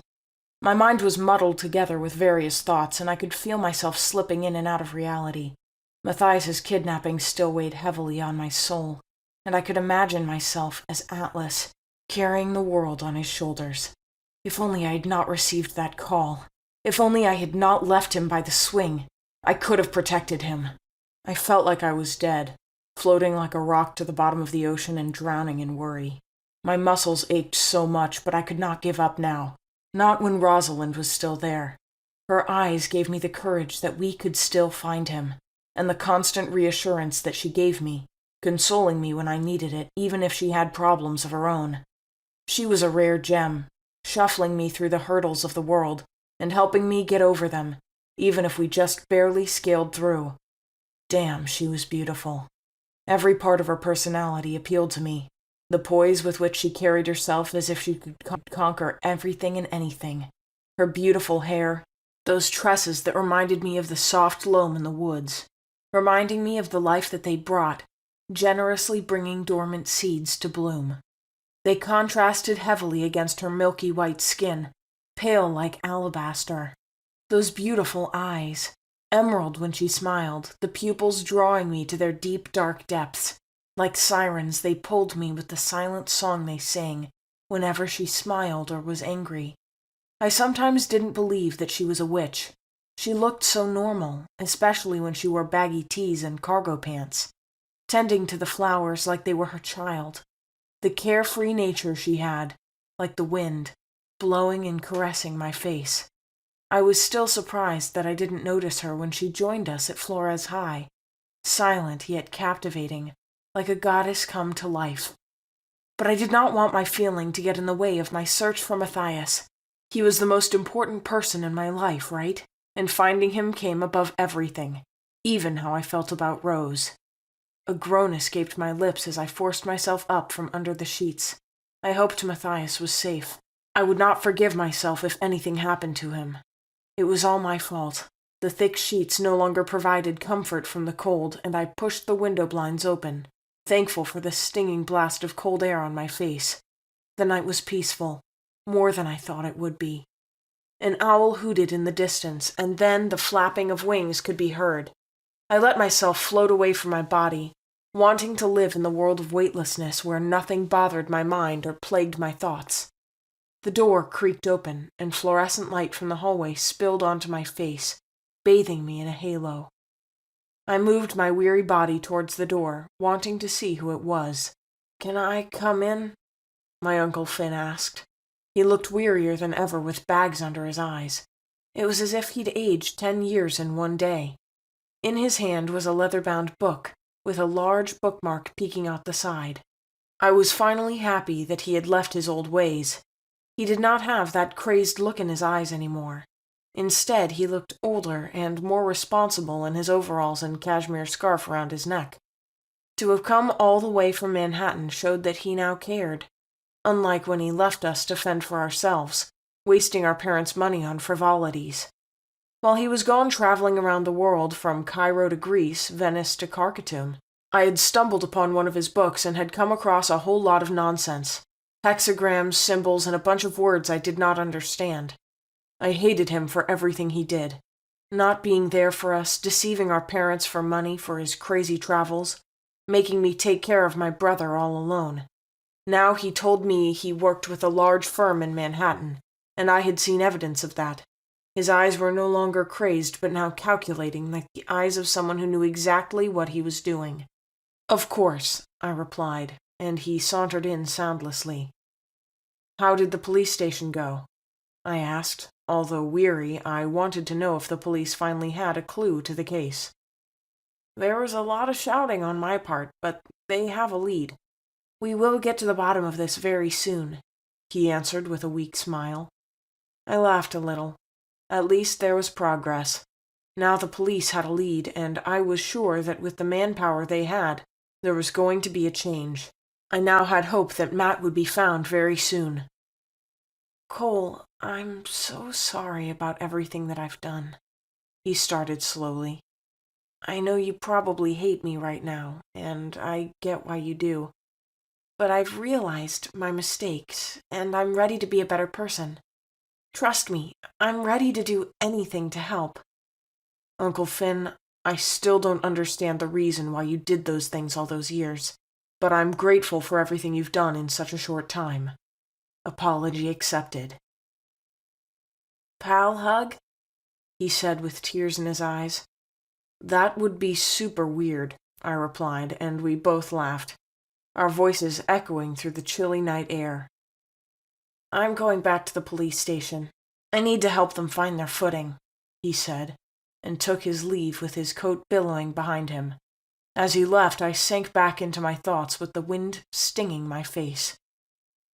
Unknown. I had not expected that someone would be looking for me. The last escape had been hurried, and I had left residue of my magic all over the place. It was sloppy work, but I had managed to elude the witch. I could sense her magic, strong and powerful, even rivaling mine. But I thanked Lord Horus for letting his sacrifice escape. That gave them hope for more power to kill this damn witch before she became an obstruction in my path.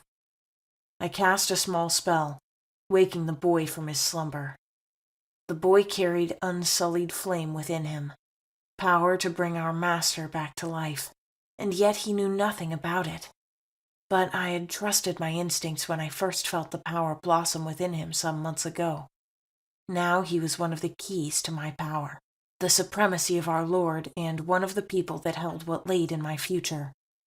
I had power now, magic flowing within me. But it was not enough. I wanted to be revered by those who had wronged me, those who had called me names, just because I wanted to show them that the supernatural was real, because magic was real, but they did not believe me. But Lord Horus would awaken and cleanse this world in fire. I would watch them burn from beside him, feeling the heat of the flames against my skin. "Let me go!" The boy screamed, struggling with the restraints. He was getting more stubborn by the day and beginning to amuse me. The way he squeaked was music to my ears. I walked over to him and cradled his face. Then, in a flash, I dealt him a small but quick slap across the face, wanting to hear those cries of bliss. "Why are you doing this to me?" he asked, with tears streaming down his face. I just clicked my tongue and reveled in the cries and screams, those beautiful notes of highs and lows that appealed to me. Damn, I was smart. If I had not tipped over that old woman and gotten a piece of her cloth, I would have been caught. But I loved my intuition, fast and calculating. It was enough to make me leave a location before I was found out. His cries still echoed in the room as he struggled with the manacles on his wrists. I wanted to tear him apart piece by piece, until I had the power of the unsullied magic. But I knew that there was something in store for me, something better and more powerful than the undeveloped magic of these children. But I wanted to test the power of the unsullied flame, the power strong enough to bring my master back to life. I cast a spell, summoning the magic within me. I could feel the power stirring as the words flowed out of me. Flamma de Occidente, clara ac vera retineantur, et semperant. My body was washed in a pillar of purple and reds and greens, but I felt no heat. Tongues of flame danced around my feet, moving in sync with my body. So this was the magic I had. So much power flowing just beneath my skin. I moved over to the boy, and he skittered back like a mouse in front of a cat. I moved closer, and his face began to squeeze in pain. Dark flame magic could be searingly hot when I wanted it to be. I then threatened to place my hand on the boy's head, and his screams of fear, not actual pain, filled the room. Chapter 8. Rosalind. It had already been a week since Matt's disappearance, which went with the chance to find dark flame magic. It had been hectic since I had no more leads. I really wanted to help Cole, but I had used the time to go through my father's grimoire. I searched virtually everywhere and even asked Shadow many questions about different combinations, to no avail. There was literally nothing I had not tried. They all seemed to work for a bit before my mother went back into the state she was before. But it had been beautiful, seeing her glow, even though it was just for a few seconds. The highlights in her hair returned, and the color came back into her skin, removing the ashen color. The flame magic sparked within her, revitalizing her from within. But the potion's effects didn't last forever, making me whip up new combinations that I thought would work. But none of them had. Shadow was taking his usual flavored milk, lapping gently and minding his business, even though he was still skeptical about Cole's uncle, which I had dismissed. He gave off no magic whatsoever, but Shadow still insisted. He also kept reminding me about how great Cole was, which made me turn beet red. I missed him anyway, though I didn't want to admit that to Shadow. The beautiful face still filled my dreams, the brown honey calling out to me like dark honey. I had tried everything I could to resist him, but instead, I was just drawn to him more. Work at the pub had not been easy either. I had begun to work double shifts every day and had to take sleepless potions, to stay up all night looking for answers. My body was sore, and every muscle ached. It was the longest I had stayed awake in my entire life. But I couldn't stop looking now. I had to make the most of the 24 hours in the human world. making sure that my body didn't fall asleep. Naturally, I could stay up as long as 2 days without falling asleep, but it had been a full week. I needed some rest. But I knew the consequences of sleeping now, and I didn't want to take my chances. "Kid," Shadow's voice echoed in my mind, jarring my body to consciousness. I hated it when he acted that way. It always felt as if my brain wanted to explode from the force of his feline voice. "What now?" I asked, closing the grimoire that lay on my desk. It had always been open, and my father's nutty scent was gradually leaving the pages. That was the last possession of his that I had. The only thing that reminded me of the cruel world that awaited me back in Drynan. Killing my father just because he wanted to help. I had never felt so angry and scared. But before I sort out anything else, my mother's health came first. "It's happened again. Dark flame." "Magic?" I completed before he could finish. This was the same magic that I needed to heal my mother. I picked up my phone and closed my eyes for a second as the blue light covered my face. I still always wondered why the human world used smartphones. In Drynan, we used paper planes, carried by the very magic that was woven into the fabric of the world we lived in. Dialing Cole's number, I waited a little bit, until I could hear his breathing from the other side. "I can feel it, Cole. It's happening," I said, a little part of me aching to hear the sweet baritone of the voice that would knock the breath out of me. "What's going on?" he said, as if he just awoke. The voice was huskier and turned my legs to jelly. "This is our chance to find who kidnapped Matt. I can feel extraordinarily strong magic. Meet at Sanger's Avenue in 10. "Okay," he whispered, and I could hear the rustling of clothes. My face turned red as I imagined the way he must have looked under the shirt. I immediately hung up and could see Shadow's contemptuous face staring at me. "What?" I asked, staring back with as much intensity as I could. "I know you like him," he said, and I felt my face heat up. This was looking bad. "Let's just go," I said, and took my green scarf and wrapped it around my neck. Shadow was going to have to walk and not hitch a ride on my shoulder. I ran out and closed the door behind me. Picking up the folds of my yellow dress, I ran as fast as I could towards the meeting point, the place where Shadow had picked up the trail of the magic. My heart was thumping rapidly in my chest as I moved, not caring that Shadow was far away from me, running as fast as his cat feet could carry him. Taking a turn down the Messina Bridge, I reached Sanger's Avenue almost immediately. Cole was already there, waiting for me. Just looking at him made my heart stop in my chest. His face had water droplets on it, and the water in his hair sparkled under the sunlight. He looked like he had hurriedly splashed water on his face. He was in a white tank top that exposed much more than I wanted to see. His eyes were still drowsy with sleep, and I could imagine him sprawled carelessly on the couch, with his mouth half open. The image plagued my mind for a few seconds before Shadow's ugly voice roared in my head. Sighing, I dispelled the daydreams in my head and focused on the task at hand. The avenue was deserted, and the air was woven intricately with magic. It was so cold that it made me shiver, yet it was so hot that my face was covered with sweat in minutes. To my side, Cole was sweating profusely, with the neck of his tank top already soaked. "What is this feeling?" he asked. I could only give one reply. "Magic." We inched forward, moving deeper into the avenue. From what I knew, Sanger's Avenue was for the rich. People lived in whitewashed bungalows with roofs that reflected the sun's rays, so that it looked like they were glowing. The houses tumbled down onto a beach on either side of the avenue. A cool breeze wafted in from the ocean, filled with the smell of salt and driftwood. It smelled beautiful, but now it only added to the ominous atmosphere. Shadow led the way through the row of houses until we reached a part of the road crisscrossed with police tape, with the words "Do Not Cross" in huge black letters. Sirens roared in the distance, although their proximity to Sanger's Avenue was not very close. Police officers swarmed the area, taking notes while kneeling down, some standing like statues, as if held in place with cement. "What are you doing here?" a familiar voice asked from behind us, and Shadow jumped back, baring his teeth. "We heard there was an incident," Cole said almost instantly, and I was happy that I brought him along.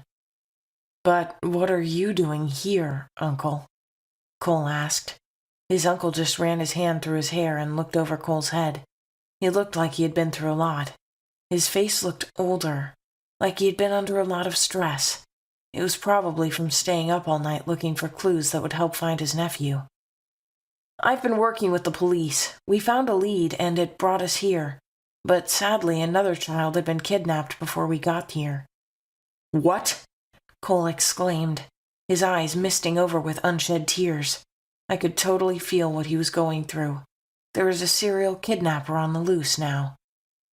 "Who was kidnapped?" I asked, and Finn looked at me. His eyes held so much pain and sadness that it felt as if my heart was squeezed. Matthias's kidnapping was taking a toll on him, and now another child was kidnapped? It only steeled my resolve. More lives were now at stake, and now it clicked. Whenever there was a kidnapping, there would be a rise in dark flame magic around the area. The person I wanted to heal my mother was the one kidnapping children. A healer was the one taking children from their families and hiding them away. It all looked like a sick joke now. It was a 9-year-old, a girl by the name of Nina Vermont. She was the only child of the couple. Cole's face clouded with anger, and he punched the wall, not caring about the pain it brought. His lips were sealed, but I could feel the rage coming from him. Powerful, unfettered, pure. "Why are some taking notes? Is there evidence?" I asked. If there was no evidence, there would not be a lead. I wanted something to hold on to, something that I could use to track whoever this person was. All I wanted was to let this person pay for taking away people's most loved ones. Even if he were caught, there would be no way I would let him lay a hand on my mother. The hand that had been used to snatch up unsuspecting kids could not help to heal the sick, which I knew from the natural laws that guided witches. There was a great deal of struggle. Apparently Nina had resisted, and the kidnapper had resorted to some other means of taking her away. There were also strands of hair that belonged to her, said Finn, and he showed us a picture of little Nina. She was powerful, with hair like spun gold and eyes like an emerald. In the picture, she was with her parents. She looked exactly like her father and had none of her mother's features. My body shuddered as I pictured the gruesome scene in my head. What kind of person could take a little child? Surely there had to be a pattern. Nina was about the same age as Matt. What I still did not understand was why only children were being taken. Beside me, Cole had left in the direction of the beach, and I could see his body heaving slightly with sobs. I just let him go. He needed to be alone. I left Sanger's Avenue distraught and scared for the little children that had been taken, even though I still ran my tracking spell every day just to make sure that Matt was still alive. It bothered me so much. He could be maltreated and at the brink of death, but the tracking spell would still recognize him as alive because he was still breathing. Something cruel was happening that I needed to know about, and I needed to have information and save Matt as soon as possible. I opened my father's grimoire, searching through the pages for an answer. I went through herb after herb, stone and gems, sigils and families, even down to the last page of doodles, but found nothing to hang on to. A part of me whispered cruelly that Matthias would never be found. I discarded the thought and went through the grimoire again, with my brain going onto autopilot. "Yes!" Shadow suddenly said and sauntered to my foot. I thought he wanted to go back to lapping his milk from his favorite yellow bowl, but his voice started to ring in my head. "There's a correlation. I thought it was just a fluke at first, but there's finally a pattern." I leaped for joy, forgetting that I was wearing a long gown. I tripped and fell face first into the rug and had a mouthful of dust. "And I hope this will help stop blaming me for going away when we sneaked into Cole's house?" "Just say it," I said, swept up by anxiety and joy. For the first time in a long time, I saw a light at the end of the tunnel. I finally had hope that I could do something to ease Cole's burden, as well as Finn's. "When I went sightseeing in Cole's house, I saw Matthias's picture on the mantelpiece. I bet he got the beauty genes from his father." "Get to the point," I yelled in my head and could see Shadow squirm. Surely he hated being screamed at telepathically, just like I did. Fine. He had a streak of darker hair at the side of his head. I noticed the same thing with Nina." Hers was chestnut blonde streaks, unlike Matt's, which resembled caramel. You know you've got to stop describing hair like food, I told him. As if you don't do the same, he shot back at me, and I felt guilty. So what does that mean, detective? I said, stressing detective rather playfully. Just check the grimoire. Your mother's this time. I had only opened my mother's grimoire once.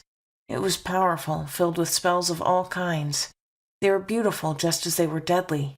My mother was usually revered in Drynan before she lost her magic.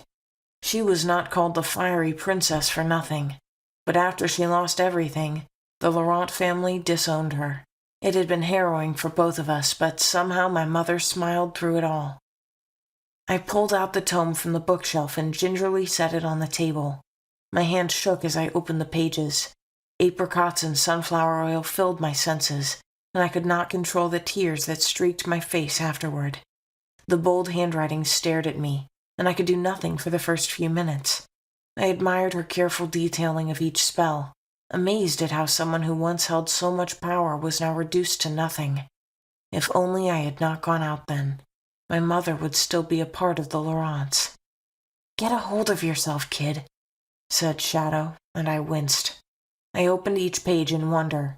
The carefully drawn sigils, the powerful words of magic sprawled across the fragile papyrus pages, the forbidden magic and potion procedures.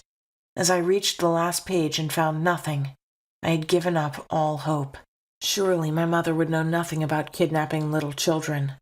I mouthed the incantations on the last page, and magic wove itself into my words and began constructing new pages. My eyes opened in awe as page after page appeared. You seeing this, Shadow? I asked, but got no reply. He was enthralled like I was.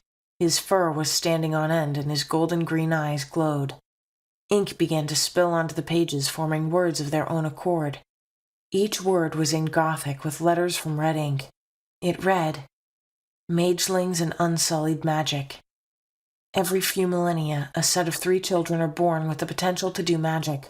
Although they are humans, if given proper training, they will become the most powerful witches in all existence. They are born with the primordial element of flame, without any taint whatsoever.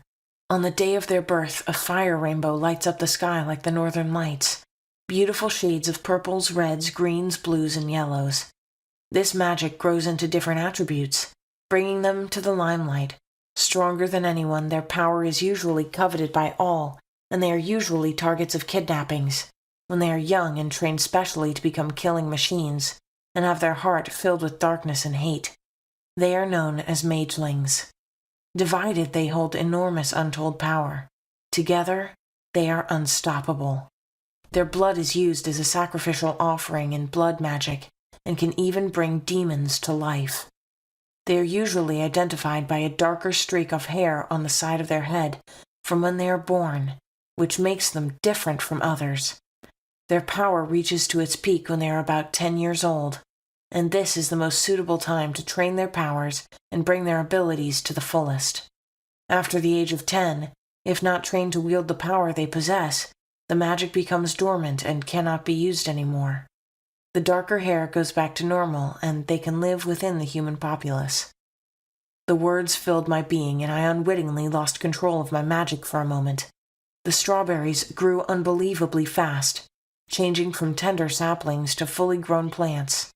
Red strawberries erupted from the plants, filling the room with their scent. So, this was the reason why Matt and Nina were kidnapped. Whoever kidnapped them wants to harness their powers, and probably use them for evil. I had to stop them before anything could be done. I had felt that something dark and sinister was coming to Bailey's Bay, and I was the only one strong enough to stop it. The only one who knew how the supernatural worked. I continued to open pages, careful so that the fragile papyrus would not crumble to dust. The next pages held a list of powerful events in history, events that would increase the magic reserves of us witches, or even reduce our power to its weakest. But one particular one caught my eye. The day of the strawberry moon. My mother's brilliant cursive wrote, "The strawberry moon is a day that occurs once in a century. the sun reaches its peak and pours all its light on the moon. This occurrence, along with the shadows of the heavens, turns the moon a pink color, reminiscent of a strawberry. This is a day when we witches are at our strongest. Our power is amplified and increases through each phase of the moon. At the moon's peak, our magic is amplified tenfold, and we become attuned to the very nature of the magic we wield. This day is also a day of rebirth, a day when the veil between life and death becomes so thin that the dead can be brought back to life with the simplest incantations. A day when the ghosts will come knocking at your door. This beautiful moon of reckoning comes out on the 21st day of Mensis Luneus. At this I shivered involuntarily. Ghosts coming to knock at your door?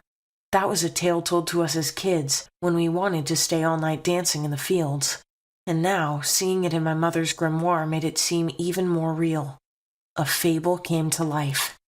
I searched my brain, looking for a possible connection between the strawberry moon and the magelings, but nothing came up. I was about to close the grimoire when it clicked. The kidnapper did not care whether Nina was losing blood or not when he took her. If you were only going to train someone, you would need them to be in the best condition possible. That only meant one thing. Their blood was going to be used on the day of the strawberry moon. The kidnapper needed them to be alive, till that very day, so he could use their blood to bring someone to life. Maybe a loved one, but it was not right. Going against the rules of nature could have disastrous consequences, and I was so sure that I did not want to allow anyone to go through it. Above all, I needed to save the 2 innocent children who had been dragged into this mess, and even had no idea what they were. But the strawberry moon was the following week. There was little to no time to prepare, and since the kidnapper would need the 3rd child, I needed to find whoever it was. I picked up my phone and called Cole. After a few rings, his voice filled my ears. The buttery feeling hit me, but I dropped it faster than I could even imagine. There was something bigger and more powerful at stake here. I did not have time for lovey-dovey feelings running through my head. "Hello?" he croaked, his voice still raw from the crying. I really felt for him. If I had been in his shoes, I would have been broken a long time ago. "There's good news and bad news," I started, anxious to even tell him anything. "Just say whatever. I don't think anything will move me again." "Oh, this will," I whispered under my breath, and I launched into the story of magelings and the strawberry moon. I could hear deep, undulating breaths from the other side. I imagined his face with his puzzled eyebrows, and I almost laughed. When I was through, he just sighed and told us to meet under the large willow tree on Viorona Street to make our fail-safe plan. I switched off the phone and smiled after observing Cole's calmness. If he had magic, he would have been a very powerful witch. "Shadow, find the last child and put a tracking spell on him. I also trust that you can do this correctly." With a grumble, Shadow leaped out of the window and into the street. Unknown. The day I was waiting for was nearby. I could almost imagine myself standing beside Lord Horace and smiling down at the destruction of the world. The feeling built up in my gut, and I could almost taste sweet success on my tongue. It tasted like everything I've ever wanted. Power, and more power, and more power. I already had the 2nd child within my grasp. Her head was still bruised from where she was hit. She had made the operation extremely difficult, as I had to kidnap her on her way home. There had been a large struggle, and she had almost taken a large chunk of skin off my wrist. She was very fierce, and to think that she was still a child.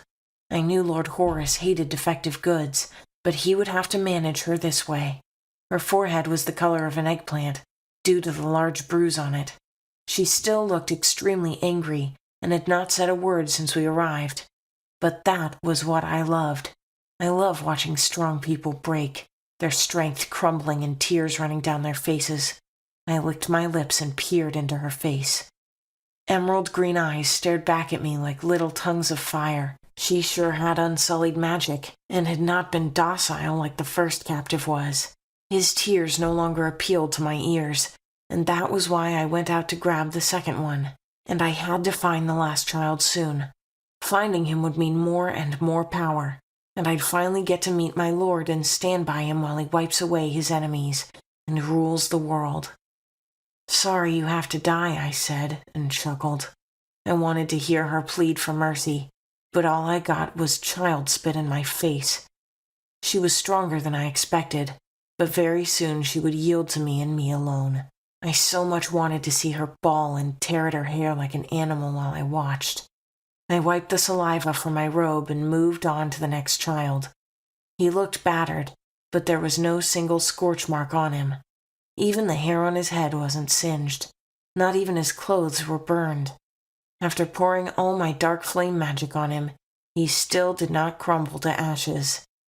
The power of unsullied magic was even stronger than I imagined, but I knew that my master would hold much more power. The power to cleanse the world. Chapter 9. Rosalind. It was finally the day of the strawberry moon. I'd been marking down the days one by one as they passed. It was June 21st, the 21st day of the mensis lunis. It was finally the day Cole and I would get Matt back. I had been trailing Zach, the last mageling, for days now. He was a wonderful little boy with the brightest blue eyes I'd ever seen. His dark streak of hair was almost a shade of obsidian. His normal gray hair was even more than beautiful enough. The dark streak just made him even more different than he already was, and he was the object of bullying. But he had been carrying himself with much more vigor than I had expected. I had seen him stand up for himself on different occasions when I wanted to step in and help. Although he had scrapes and bruises afterward, I loved the way he poised himself whenever he fended off bullies. I carried Shadow by the fur and walked over to Bailey's elementary school. It was my turn to watch him and fend off any attacker that might come. He was at the school gate, heading home alone. I wondered why a boy his age wouldn't have any friends, but then I would always remember whenever I saw his gray hair. I knew what it felt like to be left out and not have any friends. It was lonely and sad, but Zach seemed to handle his emotions well. Darting in and out of corners with Shadow, we took a turn on Derlamo Pass and headed down Merk Lane. "You're running too fast," Shadow complained, making me slow down a bit, but Zach walked a lot faster, like he was walking in the wind. I looked at my Burmese cat scornfully and muttered a spell that would make me soundless as I moved. Zach took the next bend, and then he was gone. Zach took the next bend, and then he was gone. His books were scattered across the ground along with a pen with the nib stained lightly with blood. He had been kidnapped. My heart exploded with pure anguish, and I cried. We would never get Matt back or any of the children. They were gone forever, their blood spilling on the stones as sacrificial offerings. And this was all my fault. All because I was not fast enough. The residue of the dark flame magic remained in the air, and I could feel the sinister pressure almost crushing my windpipe. It was over now. There was nothing I could do.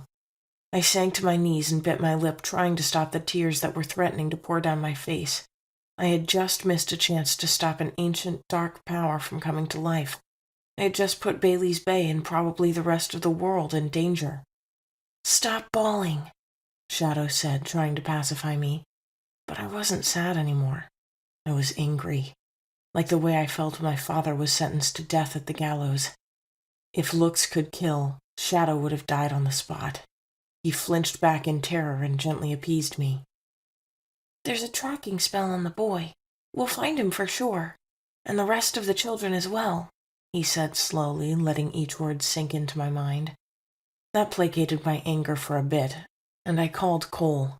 Shadow had activated the tracking spell, and we followed the floating bag back to the woods.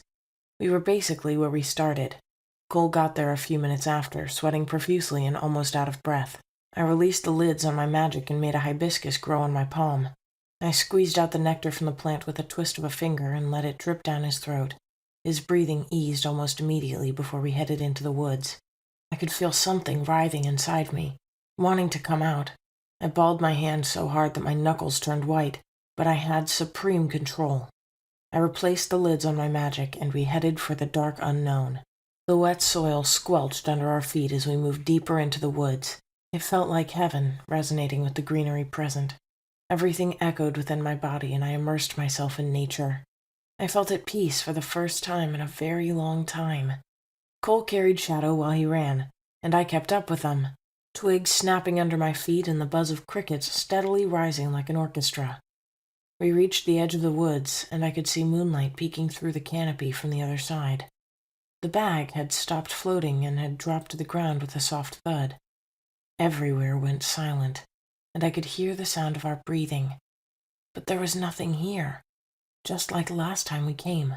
I looked to the sky and saw the moon enter its second phase. It glowed a light reddish color that reminded me of the creamy taste of strawberry ice cream. But I knew it was much more than that. Today was a day of reckoning. I was about to turn back when I saw Shadow gesturing to nothing. "Can't you see the air shimmering?" he asked, and I had to strain my eyes, but I saw it. Subtle shimmers like heated air, and with a flourish I walked into the portal with Cole and Shadow in tow. The world collapsed on itself and I lost sight of the moon, but I could already feel my power trying to gain control. Flowers grew around in a circle, their bioluminescent leaves glowing in the dark. There were 7 people chanting rapidly in Latin, and I could feel the power coming from the earth. Another person in white robes like the others was in the middle of the circle, along with 3 children, strapped to their seats by an unseen force with their eyes covered by a blindfold. He had a large stone knife in his hand, and his body shivered, probably from excitement. I charged in, running straight for the circle, but before I could reach them I hit a layer of air so thick that my nose bled. The air glowed a light yellow color before becoming invisible again. They had a force field surrounding them. This was going to take a while. I could smell the magic coming off of the invocation circle and everyone in it. It was cold and stale and musty, like the earth under my feet. Cold rolled off them in waves, and I began to see my breath right in front of me. As I moved closer, I felt something else. The pull of death. The voices of the people in white robes started to rise higher and higher, peaking as my power seemed to increase. We were in the 3rd phase of the moon. I could feel the ground rumble under my feet, the earth screaming in pain. I wanted to run into the field again when a knife came at me. In a fraction of a second, vines erupted and held the knife tiny inches away from my face. I could hear his laughter, and I spoke rapidly in Latin. "Item vitam terrae responde mihi vocatinem." Plants grew around me, forming a mass of thick branches and vines, roiling and seething. It went after my attacker and wrapped around him tightly. I moved forward but was taken aback by the sounds of his laughter. The ground cracked open and an eerie light glowed from the cracks. I started to see hands claw their way up from inside the earth, reaching for handholds to pull themselves up. The ground had spilled forth its dead. Cole and Shadow flinched back in horror. I took a step backward and almost tripped. The air had become colder and smelled like acid. I was really scared as the dead made their way out of the earth. Nature seemed in agony as if it were being torn apart. Every cry of the earth made its way into my head, and I could not help but take some of the pain since I was attuned to my magic. The dead had rotten gray skin, and some of them even looked freshly dead. Some had maggots wriggling around in their sockets. Some were just bones held together by some form of magic. They all brandished weapons of some kind: maces, spears, axes, crossbows, swords, and other medieval killing tools. Dressing from ancient Roman kilts to modern-day dresses and robes, they were alive but drained of life. They advanced in a formation, moving together like a coordinated group of mercenaries. I took some steps back, readying myself to fight. It didn't matter whether they were dead or alive. The priority I had was the children. With the strawberry moon, I believed that I could save them. I had to. "Kill her," the white-robed man yelled, and the dead started to move faster, coming for me. He turned and walked back into the force field, heating up the blade in his hand with purple fire. "Naturae creaturae vitis Apollonia inspiratione terra!" I screamed the spell, and vines began to wrap around each other, forming a long, thick branch. A flower sprouted, and out of it came a blast of pure magic that tore through the ranks of the dead. My magic had never been this powerful, but now I released as much magic as I could, letting it flow inside the earth. Vines clothed my entire body, and I began to use them as an extension of myself, just like my father had taught me. I was winning briefly, but the ground kept spilling out more dead people with more weapons. I could only do so much. Cole had started whacking them with a huge tree branch. Some of them stayed down, but most did not. He didn't let that deter him. His face was filled with determination and so much resolve to save his brother, and that spurred me on. Shadow also made a few spells, but none of them had enough power to take down any of the dead fighters. The incantation was steadily reaching its peak. I also felt my power increasing, but my arsenal of spells was running out very fast. I continued releasing magic, sending more and more dead back to their graves. The weather had changed, and the icy wind had started blowing from nowhere. It turned my feet to jelly, and I started to slow down. I tried to keep up with the dead, remove heads from bodies, and send them back to where they came from. Verum natura recruture, flos chorus appositi, canticum de helianthus, paradisus verorium venenorum. I chanted spell after spell and was already running out. My magic was waning fast, even though the strawberry moon amplified my abilities. Then I heard the scream of a young girl. My vision was instantly tinted with red. I released all of my magic at once and could feel something burst forth from me. I tried to rein it back in, trying to steady my breathing, but nothing worked. It spoke in my mind, its voice reminding me of the dry snakeskin in the wind. I could feel my body revitalizing and the air around me heat up. The very attribute of my magic changed, and I became ensnared in light. "Let me help you win this battle," the voice said, and a warm feeling crept into me. I relaxed and allowed whatever it was to take control. I felt so light as I watched myself become an embodiment of power. It was so formidable yet beautiful. Bluish-white light like the stars shone off my body. I raised my hand and the dead fell to their feet, dead once again. The ground opened up and swallowed their mangled bodies, returning them to rest again. I moved across the force field, nothing controlling me but my anger. The audacity to kidnap children, to give them up like some kind of offering. The lack of humanity to be able to raise your hand to murder a child in cold blood. That was what kept me going. "Ex fanis inflammis te omnem langorum," I said, and a white-hot fire danced across my body and spread outwards. My voice sounded cold, dark, and powerful, the complete opposite of my nature magic. I had never chanted that spell in my life, but somehow it felt like second nature. The incantations had fallen, and the people looked at me with awe. I felt important as I continued to move. My legs weren't even touching the ground anymore. The flames incinerated their force field, and the air smelled like ozone. The grass under my feet curled up with each step, dying from the heat that came from my body. "Ignis inferni sinus tartarius, desperatione ignem de super." Flames rolled off me in waves and spread out like before, but this time they were accompanied by ashes and coals and tongues of green fire. In a bid to escape, my fire covered them, and their bodies withered and crumbled to dust, floating away into the icy wind. The strawberry moon had begun its descent, and I could feel my power beginning to wane.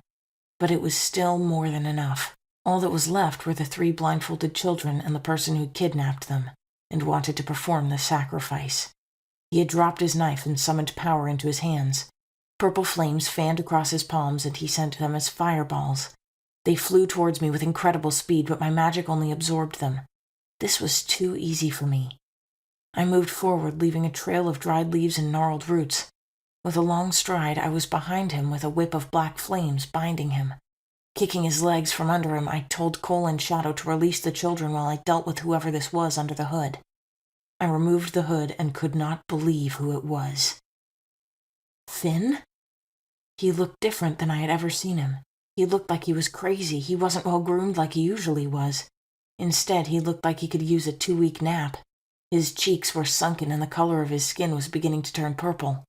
I wondered why an uncle would kidnap his own nephew. He struggled against the binding, but there was nothing he could do about it. I placed my hand on his head and felt his magic flow towards me like a magnet. "Stop!" he yelled, but his magic seeped out of him and flowed into me. My fire had turned a darker color, but I felt even more powerful. I raised my hand in finality, ready to strike the death blow. "Please!" Cole's voice got to me. "Don't kill him." I looked at the other children, and they looked at me with tears in their eyes. I struggled against whatever power it was, trying to gain control of my body, but it seemed to be enjoying the show. I raised my hand and let it fall, wrapped in white flames. Then my hand stopped in midair. With Cole's hands wrapped in mine, blisters began to form on his hands, and I let go, using the last of my strength to send the foreign power back to the farthest recesses where it came from. I was weak, and I had to lean on Cole as we walked back with the children, and a bound Finn, screaming mostly incoherent words. The sound of the sirens and Finn's voice screaming, "He has risen!" were the last things I heard before I closed my eyes in exhaustion. Chapter 10. Rosalind. It had been a few days after we got the children back. I was packing my clothes, ready to head back to Drynan with my mother. I had healed her as Shadow instructed, using the power I had gotten from Cole's uncle. I had been happy to see her stand up and hug me. We both cried for hours, nestled in each other's warmth, but her magic had recovered, and I was finally happy to see those flames again. The beauty of the reds colliding with the sapphires and emerald. It had been beautiful. I had asked Shadow about the power I had unleashed, but he had no idea about it. I made a mental note to visit the large central library in Drynan. I hoped the Laurents would take us back. I was so sad that I was finally leaving Bailey's Bay, and Cole, the one person I loved the most after my mother. But I did not want to break his heart by telling him. As I packed the remainder of my belongings, I saw another image of me in the mirror. "Hey," the image said first, freaking the hell out of me. I screamed, and then it transformed back into Shadow. I laughed and carried him to the vanity mirror, caressing his silky fur before he leaped out of my hands and ran out of the house. I just laughed at this little trick. Cole. It was great to have Matthias back, but the trauma he had faced when he was kidnapped had sure played a great deal on his mind.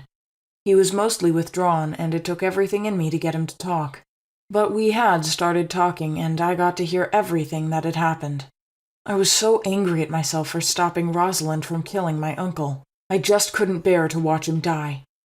Even though he had lied to me and made me forgive him, I just could not watch him die. My right hand was still wrapped in bandages, healing slowly and painfully where I had touched Rose's flaming hand. I had never seen her more beautiful and regal, like an angel on the face of the earth. She was dazzling. The way she moved reminded me of the movies I watched about Egyptian goddesses. Her eyes had turned a darker green, almost black, and amidst the light, they looked like the tender leaves of the foxglove. I cradled my hand and blew some air inside, trying to alleviate the pain and heat that came from the inquiry. As I stood up to leave, I saw her by the window in a beautiful violet dress, and her hair cascading softly down her shoulders. Before I could move, she was gone, and a note was left behind. It smelled like her. Strawberries and vanilla beans mixed with a vague scent of coffee. Her spidery handwriting was scrawled on the page. I read it, and my heart squeezed in my chest. Dear Cole, this is very hard for me to say, and is why I cannot come to tell you this. I've had this feeling for a very long time, and I don't know how to explain it. Trust me, I have thought a lot about it, but still haven't got an answer except that I have come to the conclusion that I like you. I'm very sorry because I have to leave. My mother's all healed up now, and I'm very glad you have your brother back. We have to go back to my mother's family home, and I will not get to see you again. I don't even know how you feel, but I hope you can get on with your life. XOXO, Rosalind. Immediately I balled up the note and placed it under my pillow. I had not known that she felt exactly the same way I feel. I loved her, and would do anything to make her stay.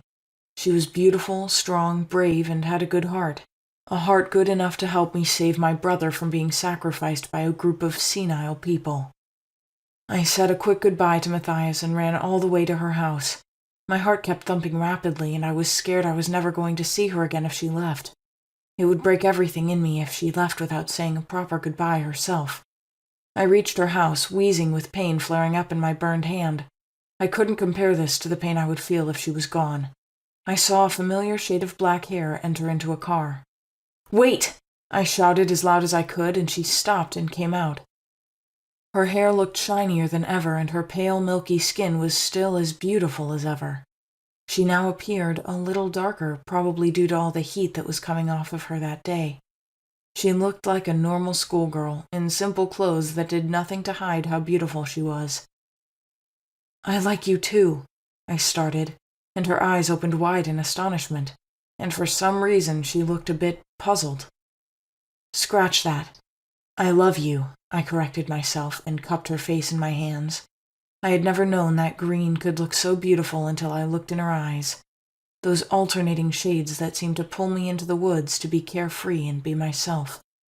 Leaning down, I pressed my lips to hers and she kissed me back. She slowly pulled away. I just had my first kiss, and I was glad it was with the one person I wanted the most. Vaguely, I could see the cat wink at me, and before I could show surprise, she kissed me again and I relaxed into the breeze. The end. This has been Spells and Trails, Bailey Bay Cozy Mystery, written by Catherine Walton, narrated by Allie Aston. Copyright 2021 by Catherine Walton. Production copyright by Catherine Walton.